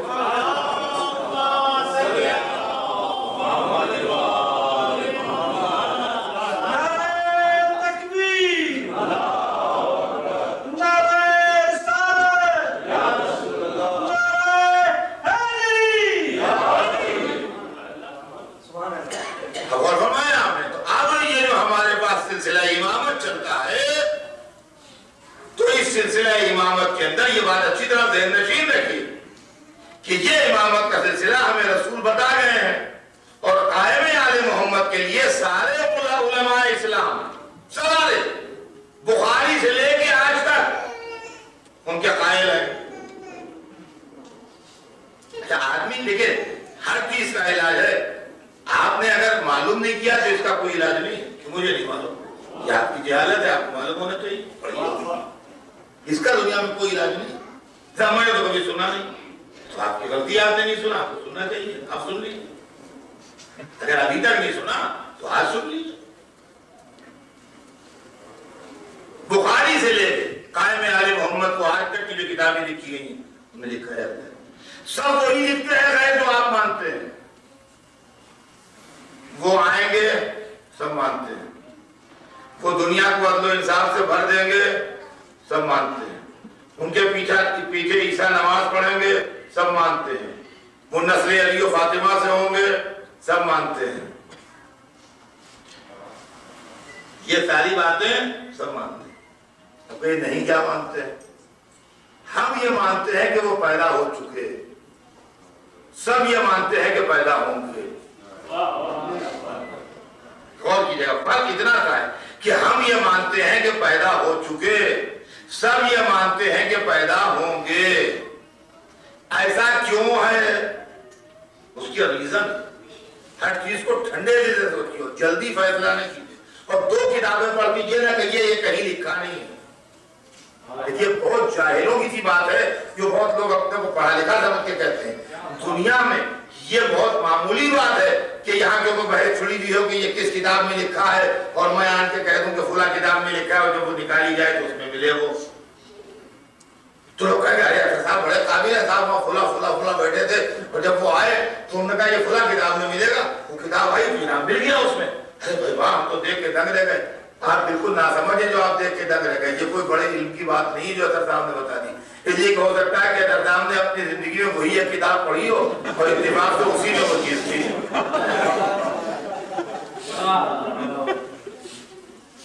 لگتا ہے اپنی زندگی میں بیچارے نے ایک ہی کتاب پڑھی، اس کے علاوہ دوسری پڑھنا نصیب نہ ہو، اتفاق سے وہ چیز اسی میں تھی، تو ان کو یاد تھی، ان کو فلاں کتاب میں ملے گی، تو نکل آئی تو مجمع ہوا ہو گئی۔ تو یہ بتا دینا کہ فلاں کتاب میں یہ چیز لکھی ہے یہ کسی بڑے علم کی دلیل نہیں ہے، لیکن میں سمجھتا ہوں کوئی بڑے سے بڑا عالم، کوئی بڑے سے بڑا آیت اللہ، کوئی بڑے سے بڑا اسکالر بھی یہ نہیں کہہ سکتا اگر واقعاً علم دوست ہے کہ یہ کسی کتاب میں نہیں ہے۔ اس لیے کہ یہ کہنے والا اس پر لازم ہے کہ جتنی اس سبجیکٹ پر کتابیں لکھی ہیں سب اس میں پڑھی۔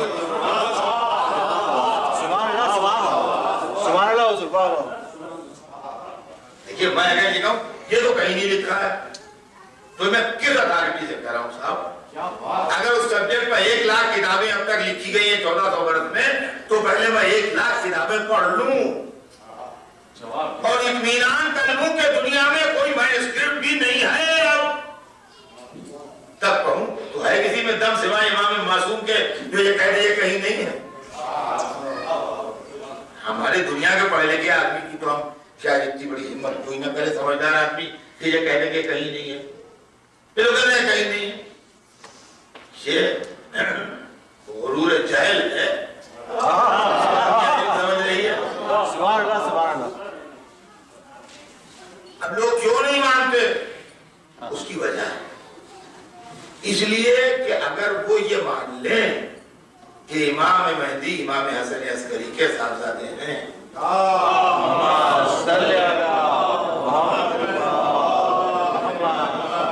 یہ پرابلم ان کے لیے کیا ہے؟ تو پھر مطلب یہ ہے کہ امام مہدی کو تو وہ برحق کہہ چکے، لہذا اب اگر ان کے بیٹے ہیں تو وہی برحق ہوں گے، تو باپ کو برحق ماننا پڑے گا بیٹے کی بنیاد پر۔ یہ سلسلہ اوپر جاتے جاتے مولا علی تک پہنچ جائے گا، تو وہ سوچتے ہیں ہمارے کہاں جائیں گے۔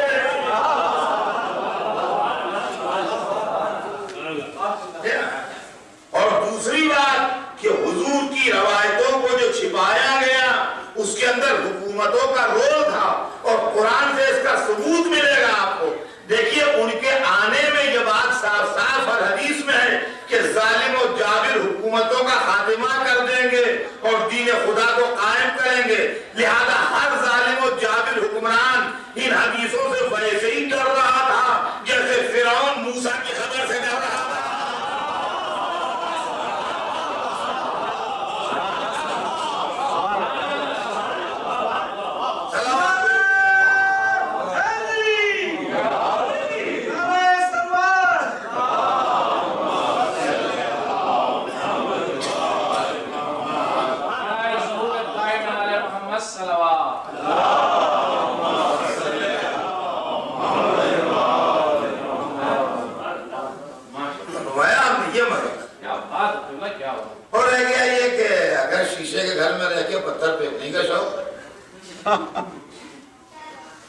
تو وہ تو بات الگ ہے، 1200 برس سے زندہ ہے تو کیسے؟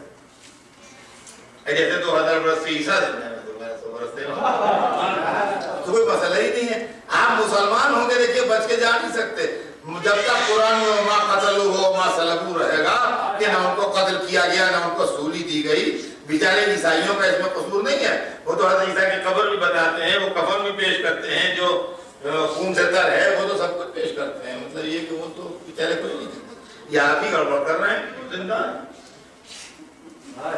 گڑبڑ آپ ہی کر رہے ہیں۔ تو عیسیٰ کو زندہ ماننے والی 2000 برس سے عیسیٰ کو زندہ ماننے والی امت 1200 برس سے نہیں مان رہی ہے، یہ کون سا راز ہے؟ اور اس کے اندر بھی خدا قسم ہم سے پوچھتے ہیں آپ کے امام سنا زندہ ہے؟ یہ جواب کے لیے نہیں پوچھتے، چڑھانے کے لیے پوچھتے ہیں۔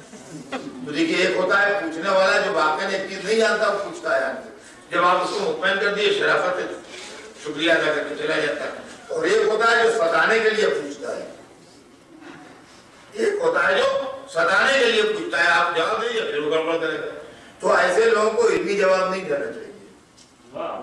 ہمارے علماء نے کوئی کمی چھوڑی نہیں ہے علمی جواب دینے، لیکن ایسے لوگوں کو جواب دینے کے لیے ہمیں ایسے جاہل چاہیے۔ جی ہاں، انہوں نے کہا کہ آپ کتنا امام زندہ ہے؟ الحمدللہ زندہ ہے، 1200 برس سے زندہ ہے۔ آپ کو حیرت نہیں ہوتی ان کی زندگی؟ کب آئیں گے؟ ہم نے کہا 11 دائرہ ہے، آپ نے مار ڈالے، اب آپ سب جب مر جائیں گے تو آئیں گے۔ ایک وہ ایک آپ نے جب انتقال کر جائے گا ایسی بات ہے۔ آپ اس فلسفے کو نہیں سمجھے، اس مسئلے کو نہیں سمجھے، اس مسلکی کو نہیں سمجھے، ظہور قائم آل محمد کیا چیز ہے اس کو نہیں سمجھے۔ ارے خدا کی قسم، جہالتوں کے نالوں میں پڑے ہوئے انسان کیا تصور کریں گے اس عظیم عظمت کا اور جلالت کا جو تصور ہے امام آخر کے تشریف لانے میں؟ 1200 برس کا 12,000 برس ہم انتظار کریں گے، اس لیے کہ حقانیت اسلام کی دلیل قائم ہوگی ان کے آنے سے۔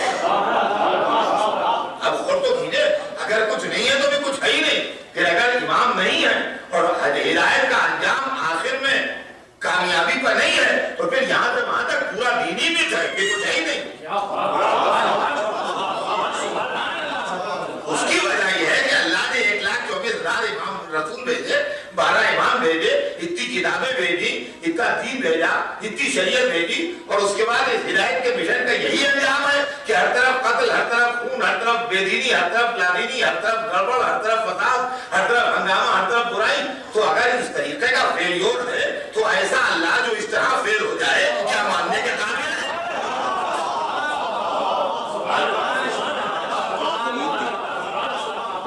آپ سوچیے تو صحیح، یہ کیا چیز ہے؟ آپ کبھی اس کو غور کیجیے، کیا بات ہے، یہ کیا چیز ہے؟ آپ کبھی اس کو غور کیجیے۔ لوگ اسکالر کیا چیز ہوتا ہے؟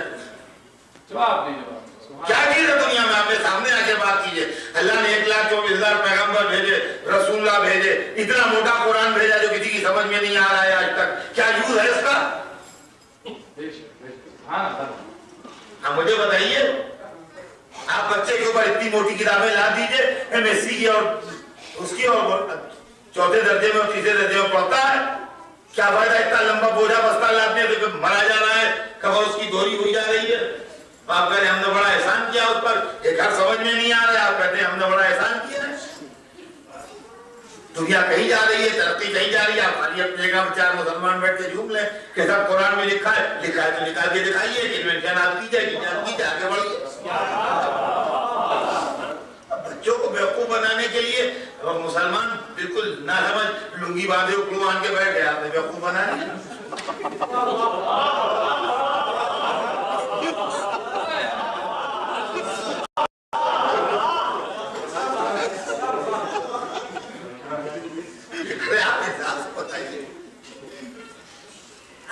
بتائیے ہے کیا چیز؟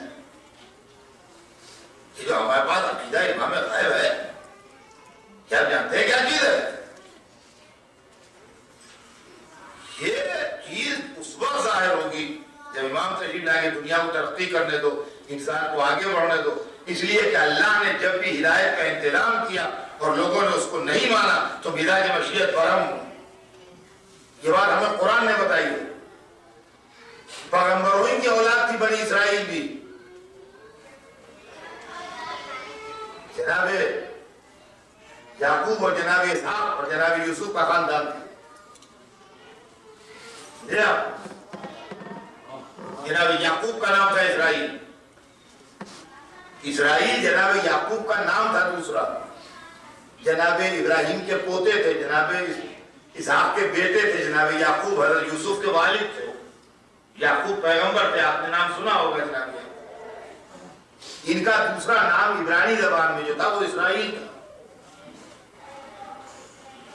تو بنی اسرائیل یعنی اسرائیل کے بیٹے, ان کے 12 بیٹے تھے. 12 بیٹوں میں 10 لڑکے بدماش تھے جنہوں نے حضرت یوسف کو کنویں میں ڈھکیلا تھا. اور ہمایام نے 10 لڑکے ٹھیک نہیں تھے جنہوں نے اپنے معصوم بھائی کو کنویں میں جا کے ڈھکیلا تھا. خیر وہ گئے اور وہاں مصر میں جا کے ان کو حکومت مل گئی.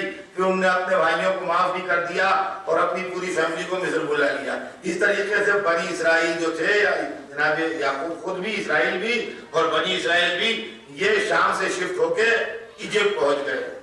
اور ایجپٹ میں انہوں نے حکومت کی بہت دنوں بنی اسرائیل نے. لیکن جب بہت دنوں کو حکومت کرتا ہے تو اس کے اندر بہت سی خرابیاں برائیاں پیدا ہو جاتی ہیں.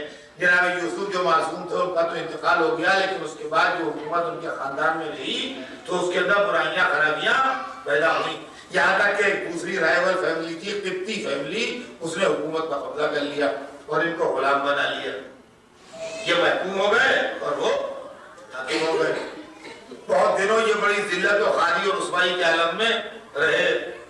جب یہ اپنی غلطیوں کی سزا بھگت چکے تو اللہ نے انہی میں یعنی بنی اسرائیل میں ایک رسول مبعوث کیا, جناب موسیٰ, جنہوں نے اس قوم کو آرگنائز کیا, اس کو منظم کیا, اس کو متحد کیا, فرعون کے مقابلے میں کھڑے ہوئے, فرعون کا مقابلہ کیا اور اس کے بعد اس قوم کو لے کے یہ نکلے دریائی راستے سے. تو ان کے لیے دریا میں راستے بنے, یہ سب آپ کا پڑھا ہوا اور سنا ہوا ہے. اور پھر فرعون ڈوبا اور جناب موسیٰ خیریت سے اس پار پہنچے اپنی پوری قوم کو لیے ہوئے, یعنی بنی اسرائیل کو. یہ پیغمبروں کی نسل تھی, یہ سمجھ لیجیے. ہاں, بنی اسرائیل جناب ابراہیمی کے خاندان کے بن تھا. یہ جناب موسیٰ اپنی قوم کو اور اپنے خاندان والوں کو لیے اس پار پہنچے. تو قرآن کہتا ہے کہ جب پہنچے تو اس وقت اللہ نے حکم دیا کہ موسیٰ اپنی قوم والوں سے کہو کہ ہتا ہتا کہتے ہوئے آگے بڑھیں. اور جب انٹریس میں پہنچے وہاں, یعنی جب اسٹیریا میں انٹر ہونے لگے تو سجدہ کریں. باپ سے مراد دروازہ نہیں ہے بلکہ اس جگہ کا انٹریس, یعنی جہاں سے وہاں انٹر ہونے لگے اسے کہتے ہیں, ورنہ کوئی دروازہ نہیں بنا ہوا تھا وہاں. بابا سوچتا وقولو ہتتا, یہ قرآن میں ہے کہ جب داخل ہو تو سجدہ کرو اور ہتا ہتا کہتے ہوئے جاؤ. وہ اتنے جناب خراب اور بدماش لوگ کہ انہوں نے نہ ہتا ہتا کہا اور نہ سجدہ کیا. 2-4 نے کیا ہوگا سجدہ, 2-4 نے ہتا ہتا بھی کہا ہوگا, اچھے لوگ ہر جگہ ہوتے ہیں, مگر میجارٹی نے نہ ہتا ہتا کا. ہتا کے معنی اس زبان میں ہے برکت کے, یہ لفظ قرآن پاک کے اندر آیا ہے. تو یہ عربی زبان کا لفظ نہیں ہے, ہیبرو کا لفظ ہے, مگر اب عربی میں استعمال ہو رہا ہے اس لیے قرآن میں آ گیا. ہتا ہتا کہو سجدہ کرو. تو ہتا کے معنی ہے برکت, برکت, بلیسنگ. تو یہ لفظ کہو اور سجدہ کرو, اس کے بعد جاؤ تو اللہ تم کا دروازے کھول دے گا. موسیٰ کی امت تھی بڑی ظالم, اس نے نہ ہتا ہتا کہا اور نہ سجدہ کیا, یوں ہی مار سرکشی کے حالت میں گھس گئے. تو اللہ نے ان کو بھی وادی تیہ میں عذاب میں مبتلا کر دیا کہ وہ ایک ویلی میں مدتوں چکر کاٹتے رہے 40 برس تک اور ان کو کچھ نہ ملا وہاں. تو یہ کیا ہوا, اللہ نے نبیوں کی اولاد کے اوپر رحمت نازل کی اور ایک قوم پر رحمت نازل کی. ان کو رسول دیا, ان کو کتاب دی, ان کو آرگنائز کیا, ان کو ظالم سے نجات دی, ان کو عزت دی, اور اس کے بعد ان سے ہتا کہا کہ ہتا ہتا کہتے ہوئے اور ہم کو سجدہ کرتے ہوئے اندر جاؤ، تو انہوں نے ہتا ہتا کہنے سے اور سجدہ کرنے سے انکار کیا۔ نتیجہ یہ ہوا کہ اللہ نے ان کو عذاب میں مبتلا کیا، اور وہ وادی تیہ کے اندر چکر کاٹ رہے تھے، 40 برس چکر کاٹتے رہے اور ان کو اس کے اندر سے نکلنے کا راستہ نہیں ملا۔ تو معلومہ قرآن نے ہم کو یہ بات بتائی کہ اگر کوئی اللہ کی نعمتوں سے انکار کر کے نافرمانی کرے تو اس کو سزا کا ایک پیریڈ بھگتنا پڑتا ہے۔ اب سنیے قصہ کیا ہے کہ اللہ نے ابراہیم کی خاندان کے دوسرے ونگ پر جو اسماعیل کی نسل سے چل رہا تھا اور وہ بھی جہالت و بت پرستی اور ذلت اور رسوائی میں مبتلا تھا، ان پر احسان کر کے اپنے سب سے بڑے رسول کو ان میں بھیجا، اپنی سب سے آخری کتاب کو ان میں بھیجا، اپنے سب سے آخری پیغام کو ان میں بھیجا۔ رسول نے ان کی ذلت کو عزت سے بدلا، ان کے جہل کو علم سے بدلا، ان کی کمزوری کو طاقت سے بدلا، ان کی رسوائی کو عزت سے بدلا، ان کی پراگندگی کو اتحاد سے بدلا، اور اس کے بعد جب پوری طرح منظم کر لیا اور اللہ نے اپنا دین مکمل کر لیا، تو جیسے ان سے کہا گیا تھا ہتا ہتا کہو، ان سے کہا گیا مولا مولا کہو۔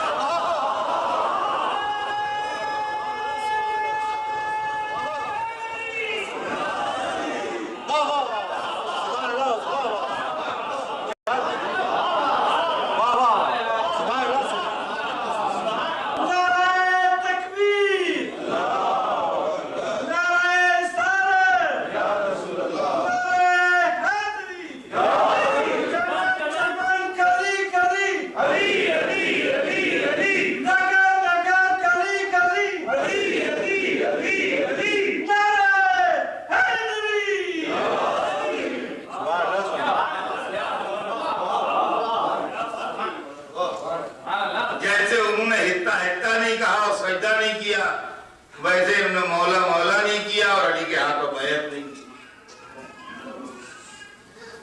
اب سنیے، جیسا جرم ہوتا ہے ویسی سزا ہوتی ہے۔ میں ابھی پڑھ رہا تھا، جیسا جرم ہوتا ہے ویسی سزا ہوتی ہے۔ جتنے بنی اسرائیل پر چارج لگے ہیں اس سے کہیں زیادہ مسلمانوں پر چارج لگے ہیں۔ ان کے اوپر بے گناہوں کے خون کے بھی چارج ہیں، ان پر معصوم اماموں کا قتل کرنے کے بھی چارج ہیں، ان پر رسول کی بیٹی کو رلانے کے بھی چارج ہیں، ان پر رسول کے حکم کی نافرمانی کرنے کے بھی چارج ہیں۔ اب اللہ جانے کتنے برس کی سزا ان کو ہوئی ہے۔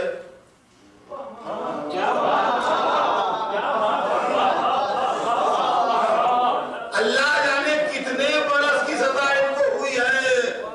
2000 برس کی سزا ہوئی ہے، 1500 برس کی سزا ہوئی ہے، 3000 برس کی سزا ہوئی ہے۔ یہ بھٹکتے رہیں گے، یہ یوں ہی روتے رہیں گے۔ آج عالم اسلام کو آپ دیکھیے، ایک طرف تو جب مجھے بتاؤ ہے سارے علم ہمارے ہیں، دوسری ساری جہالت ہمارے گھر میں ہے۔ مسلمان کی حیثیت آپ معلوم ہے کیا؟ ایک بالکل بیمار پھٹیچر غریب آدمی بھوکا پیاسا لیٹا ہے، اور ادھر کچھ ایک دروازہ سے بنا ہوا ہے، پھل لگائے اب وہ کہہ رہا ہے ارے ہماری بات کیا کرتے ہو، اس خزانے میں ایک ایک ڈائمنڈ اتنا بڑا ہے کہ کوہ نور کیا پوری برطانیہ حکومت کو خرید لے۔ ماں دیگوں میں شرفیاں بھری ہوئی ہیں، کئی 100 ہیں، لیکن ایک دو نہیں، 100 تو ہیں۔ اس قدر جواہرات ہیں کہ اگر ایک مٹھی یوں نکال لوں پوری امریکہ خرید سکتا ہوں۔ ایک مٹھی اتنے ہیں کہ ویلو ہے ان کی۔ یہ سب کیا ملٹی ملینر جو ہے میرے سامنے کیا ملا، ایک اتنے سے نکالوں تو سب کو ابھی خرید لوں کھڑے کھڑے۔ کوئی سگریٹ تو نہ ہوگی تمہارے پاس؟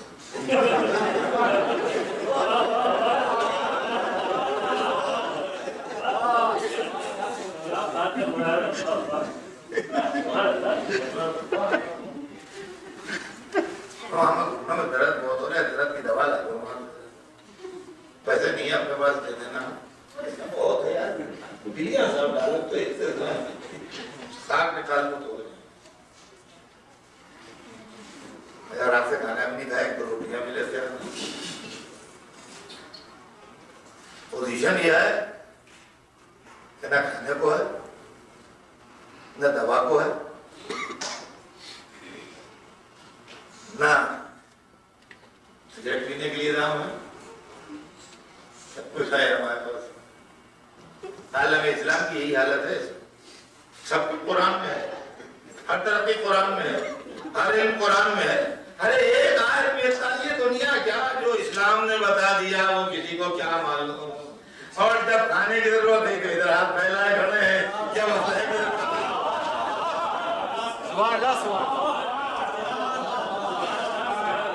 ارے خدا کی قسم آپ سوچئے کبھی تو کلیجہ خون ہوتا ہے۔ یہ ٹریجڈی ہے کہ جس کے پاس اللہ کا گھر ہو خانہ کعبہ، وہ ڈیفنس کی کعبے کے ڈیفنس کی بھیک مانگنے والی ہوتا ہے۔ جی آئے تھے یہاں کے نہیں آئے، عبادت حرم نہ کر پائے جو قوم، کیا وہ دنیا میں بھول جانے کے قابل ہے؟ جو قوم حرم محترم کی عبادت کے قابل نہ ہو 1400 برس میں، وہ قوم کیا اس قابل ہے کہ دنیا کے سامنے منہ لے کے کھڑی ہو کہ ہم بھی ہیں؟ غیرتدار ہو تو شرم سے ڈوب مر، اور اوپر سے دشمنی ہے کہ یہ زور کہ علی سے نہ مانگو، ہم علی سے نہ مانگے تم وائٹ ہاؤس میں آ کے مانگو، ہم علی سے نہ مانگو۔ حیدر کرار کی دشمنی 1 انچ بھی 1 ریزہ بھی کم نہیں ہوئی، وہ وہیں پر آتی یہ مانگنے آئے۔ بچ گئے وہ تو ایئر ڈیفنس مانگنے آئے، تو کیا اللہ نے کعبے کا ایئر ڈیفنس نہیں کیا جو مانگنے آئے؟ یہ تاریخ تو عزیزان گرامی یہ پوزیشن ہے مسلمان کیا، اس طرح ذلیل و رسوا ہے دنیا میں۔ تو اگر کسی انجام پر دین ختم ہو گیا تب تو بھائی ہمارا عقیدہ اللہ کا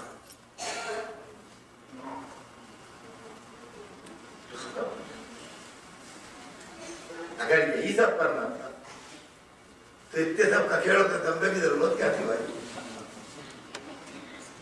اب اس کے اندر بھولے بھولے مولوی بھولی بھولی پبلک کو سمجھانے کے لیے مسلمان کا عمل بگڑ گیا اس لیے خراب ہے، مسلمان کا عمل بگڑ گیا اس لیے خراب ہے۔ تو جو قومیں چاند پہ جا رہی ہیں ان کے کون سے عمل؟ ہر بات تو صحیح جگہ تدبیریاں بیٹھے ہیں۔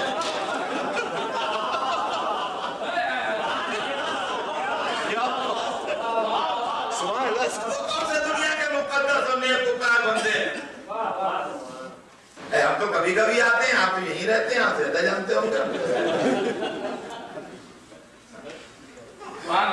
مسلمان جھوٹ بولنے لگا، مسلمان سوٹ کھانے لگا۔ کب نہیں کھاتا تھا؟ صدر اکبر مسلمان آپ کے سیدہ کھا گئے، یہ تو سوٹی کھاتا ہے۔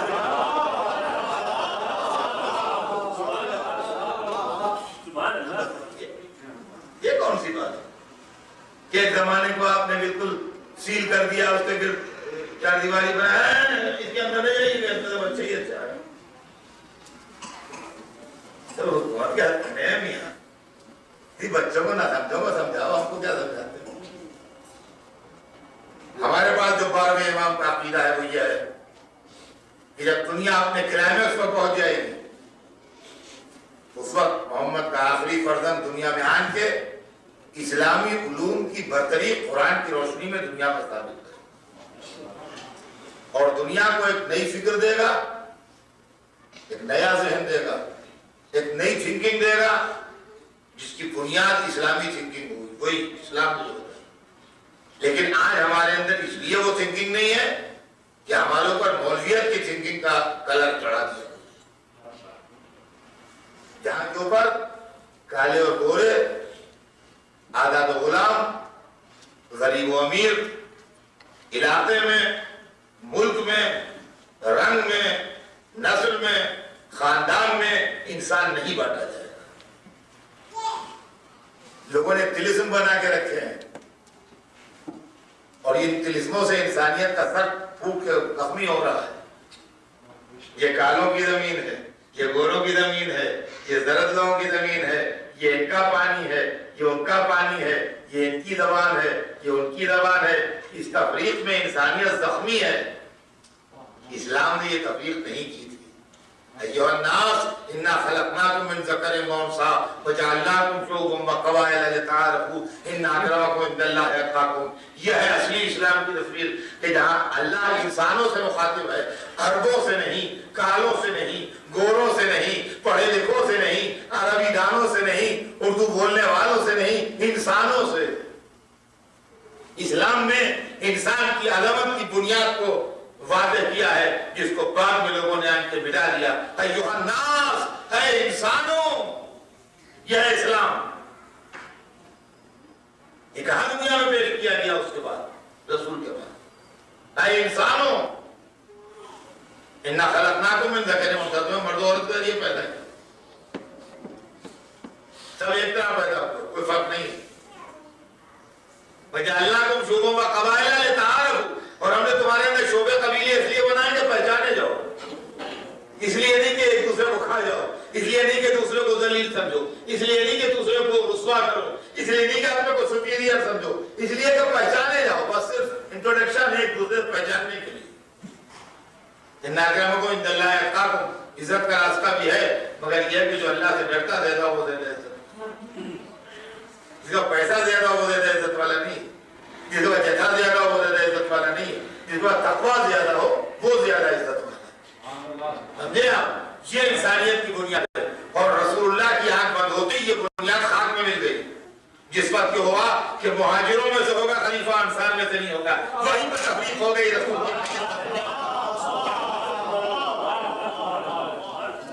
تو اسلام تو رسول اللہ کی آنکھ بند ہونے کے بعد اور میت دفن ہونے کے پہلے ہی بدل گیا تھا۔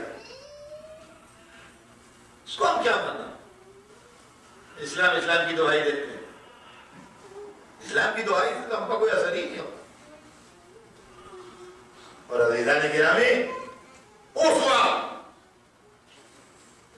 جب قرآن کی حکومت ہوگی، ایک نظریہ حیات پیش کیا جائے جس کو دنیا قبول کرے،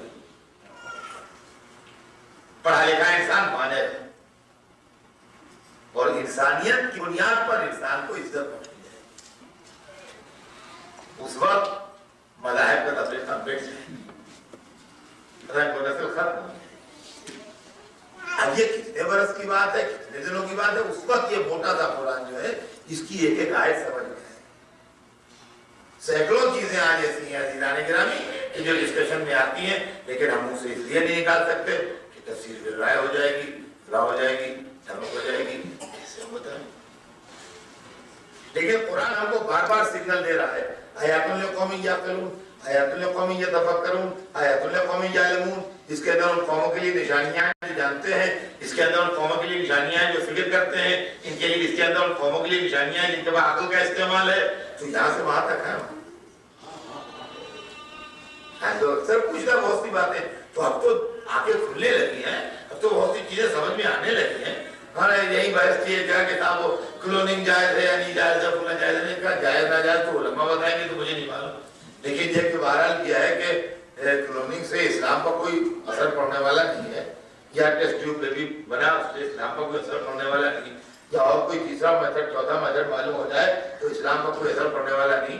اس لیے کہ قرآن میں خدا کا جب کہاں پر تذکرہ ہے وہاں پر یہ ہے کہ وہ بکل خلق علیم، وہ ہر خلقت کا جاننے والا ہے۔ تو اگر خلقت کا ایک ہی میتھڈ ہے تو یہ آیت کے معنی ہی نہیں ہے۔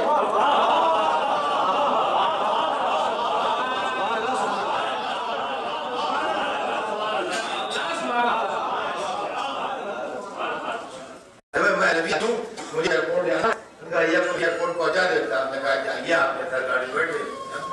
میں نے کہا میاں آپ راستہ یاد ہے، آپ کو بھول تو نہیں جائیں گے ٹائم کا؟ میں ارے کہنے کے مولانا میں 20 برس سے کیلگری میں رہتا ہوں، ایئرپورٹ کو جتنے راستے جاتے ہیں مجھے کم معلوم۔ تو اس کا مطلب یہ ایک سے زیادہ جاتے ہیں، جبھی تو یہ جملہ کہا گیا۔ اگر ایک ہی راستہ جاتا ہوتا تو جملہ ہی غلط تھا۔ جب آپ نے کہا کہ ایئرپورٹ کو جتنے راستے جاتے ہیں مجھے سب معلوم ہے، 20 برس سے یہاں رہتا ہوں،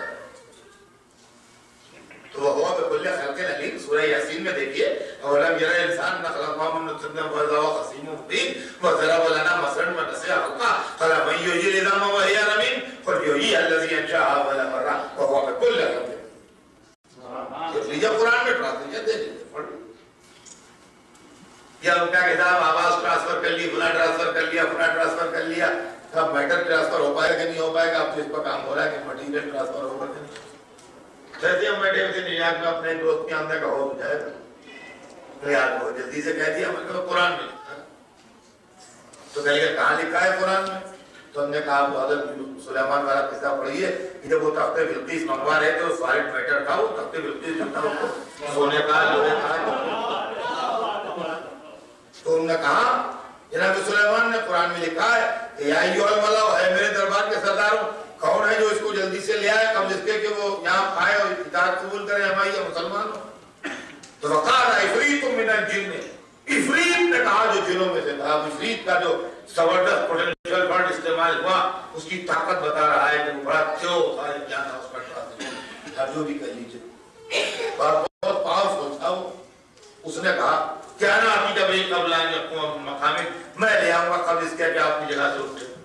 اب وہ 3 گھنٹے دربار کرتے ہو، 4 گھنٹے دربار کرتے ہو، مجھے نہیں معلوم، مگر وہ طاقت کے زور پر لاتا ہو، دوڑتا ہو جاتا ہو، وہاں سے اٹھا کے لاتا گندے والا، اس لیے کہ وہ عفریت تھا، اور جنوں میں سے تھا، بڑا طاقتور تھا۔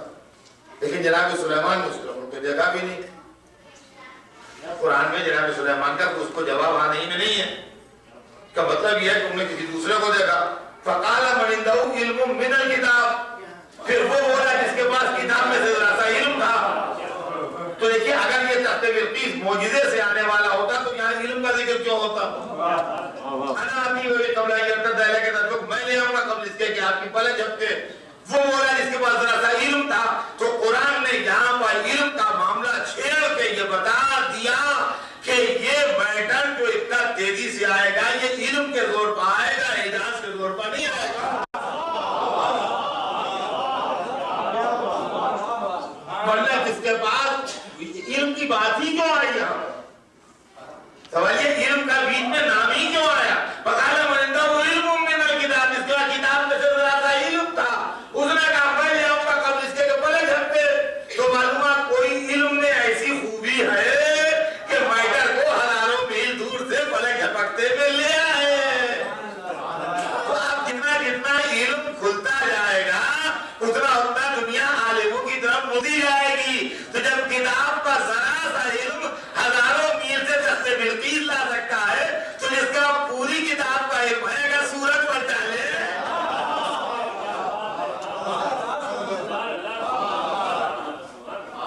تو عزیزان گرامی یہ مسئلے بڑے پیچیدہ شکل اختیار کرتے جا رہے ہیں۔ خیر یہ سلسلہ بیان آگے کل جاری رہے گا، آج وقت بہت ہو گیا اور باتوں باتوں میں لوگ جب ہی کرتے ہیں کہ آپ ٹائم مسئلہ کرنے کی جگہ پڑے رہیے، لیکن بہرحال کوئی حد ہوتی ہے اس کی۔ تو عزیزان گرامی یہ ایک منظم سازش ہے استعمال کی، اور کل میں آپ کو اس کے سارے خد و خال بتاؤں وضاحت کہ کیا کیا چکر ہے اس کے۔ جو عزاداری کے خلاف موومنٹ ہے یہ کیا ہے؟ خاص طور سے جو عزاداری کے خلاف موومنٹ ہے یہ کیا چیز ہے، کیوں چلایا جاتا ہے، اور عزاداری کیا ہے، اور مختلف حملے ہو رہے ہیں۔ اور ہم تو بھائی یہ سوچتے ہیں کہ جب باطل کے وکیل کو یہ حاصل ہے کہ اپنا کیس پلیڈ کرے تو آپ کا وکیل کا ہے چپا ہو کر بیٹھ جائے۔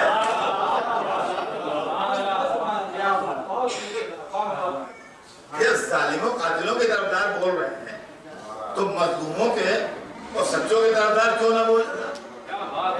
ہم کیوں حکومت کیے بیٹھے رہے؟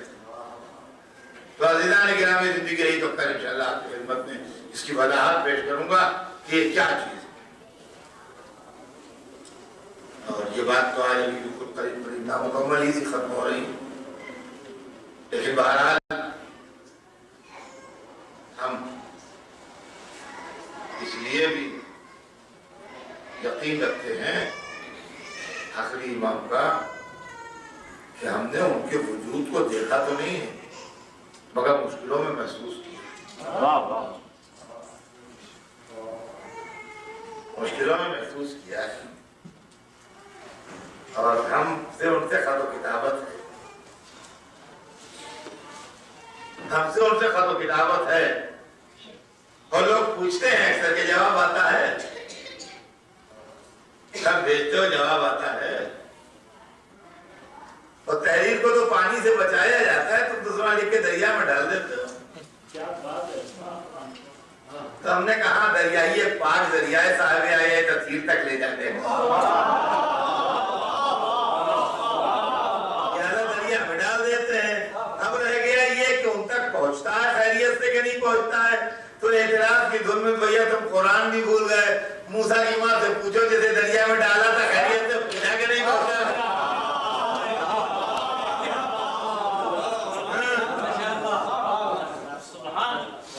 اب رہ گیا ہے کہ ان کا خط ایک تو جواب آتا ہے، تو جواب تو آتا ہے، تو ہمیں تو آتا ہے، ہمیں آتا ہے. ممبر بیٹھے ہیں ایسے کہ ہمیں جواب آتا ہے، مگر جواب کی دو شکل. دیکھیے مثال کو واقعہ نہ سمجھ لیجیے گا. مثال ہے کہ میں نے آپ کو خط لکھا لکھنؤ سے کہ آپ کی خیریت لکھی ہے، تو آپ نے جواب میں خط لکھا کہ میں خیریت سے ہوں. آپ خط لکھنے کے شروع تو وہاں سے خط کی شکل میں آیا یہاں، اور یہاں سے خط کی شکل میں جواب مانگ گیا. اور اتفاق سے کوئی چیز کی مجھے ضرورت تھی جو امریکائی میں ملتی تھی اور نہیں ملتی ہے ادھر انڈیا میں. تو میں نے کہا فلاں چیز آپ مجھے یہاں سے بھجوا دیجیے، اس لیے کہ وہ یہاں ملتی ہے. یہ خط آیا میرا، میں نے اس خط میں اس چیز کی فرمائش کی. حالانکہ ایسا کچھ ہوگا نہیں، اس کا پریشان خالی مثال. تو میں نے لکھا کہ بولا کہ بھجوا دیجیے مجھے. اور ایک صاحب جا رہے تھے ہندوستان، آپ نے کہا یہ پیکٹ لیتے جائیے، اچھا صاحب دے دیجیے.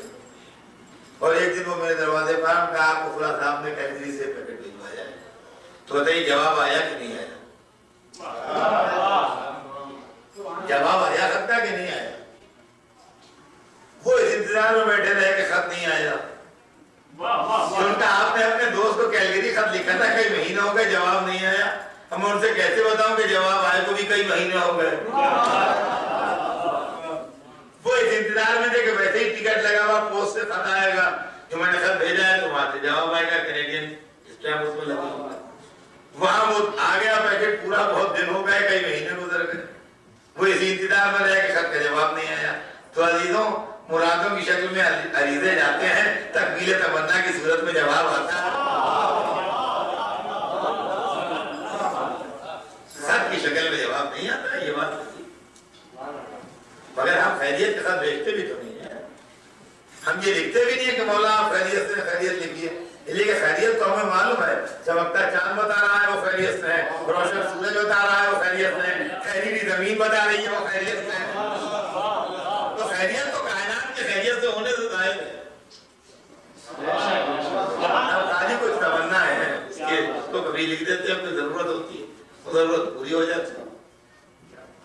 تو دنیا تو کیے ہوئے ہیں دشمنی میں کہ ان کے ہر سہارے کو ان سے چھین لو. جانے کب کی عداوت نکالنا ہے. یا علی نہ کہو، ادھر زور ہے، ادھر امام کو علیزہ نہ دو، یہ زور ہے. بس کہیں سے اے خدا نہ میں ہوں نہ تو دے، یہ معاملہ ہے. یہ ہے وہ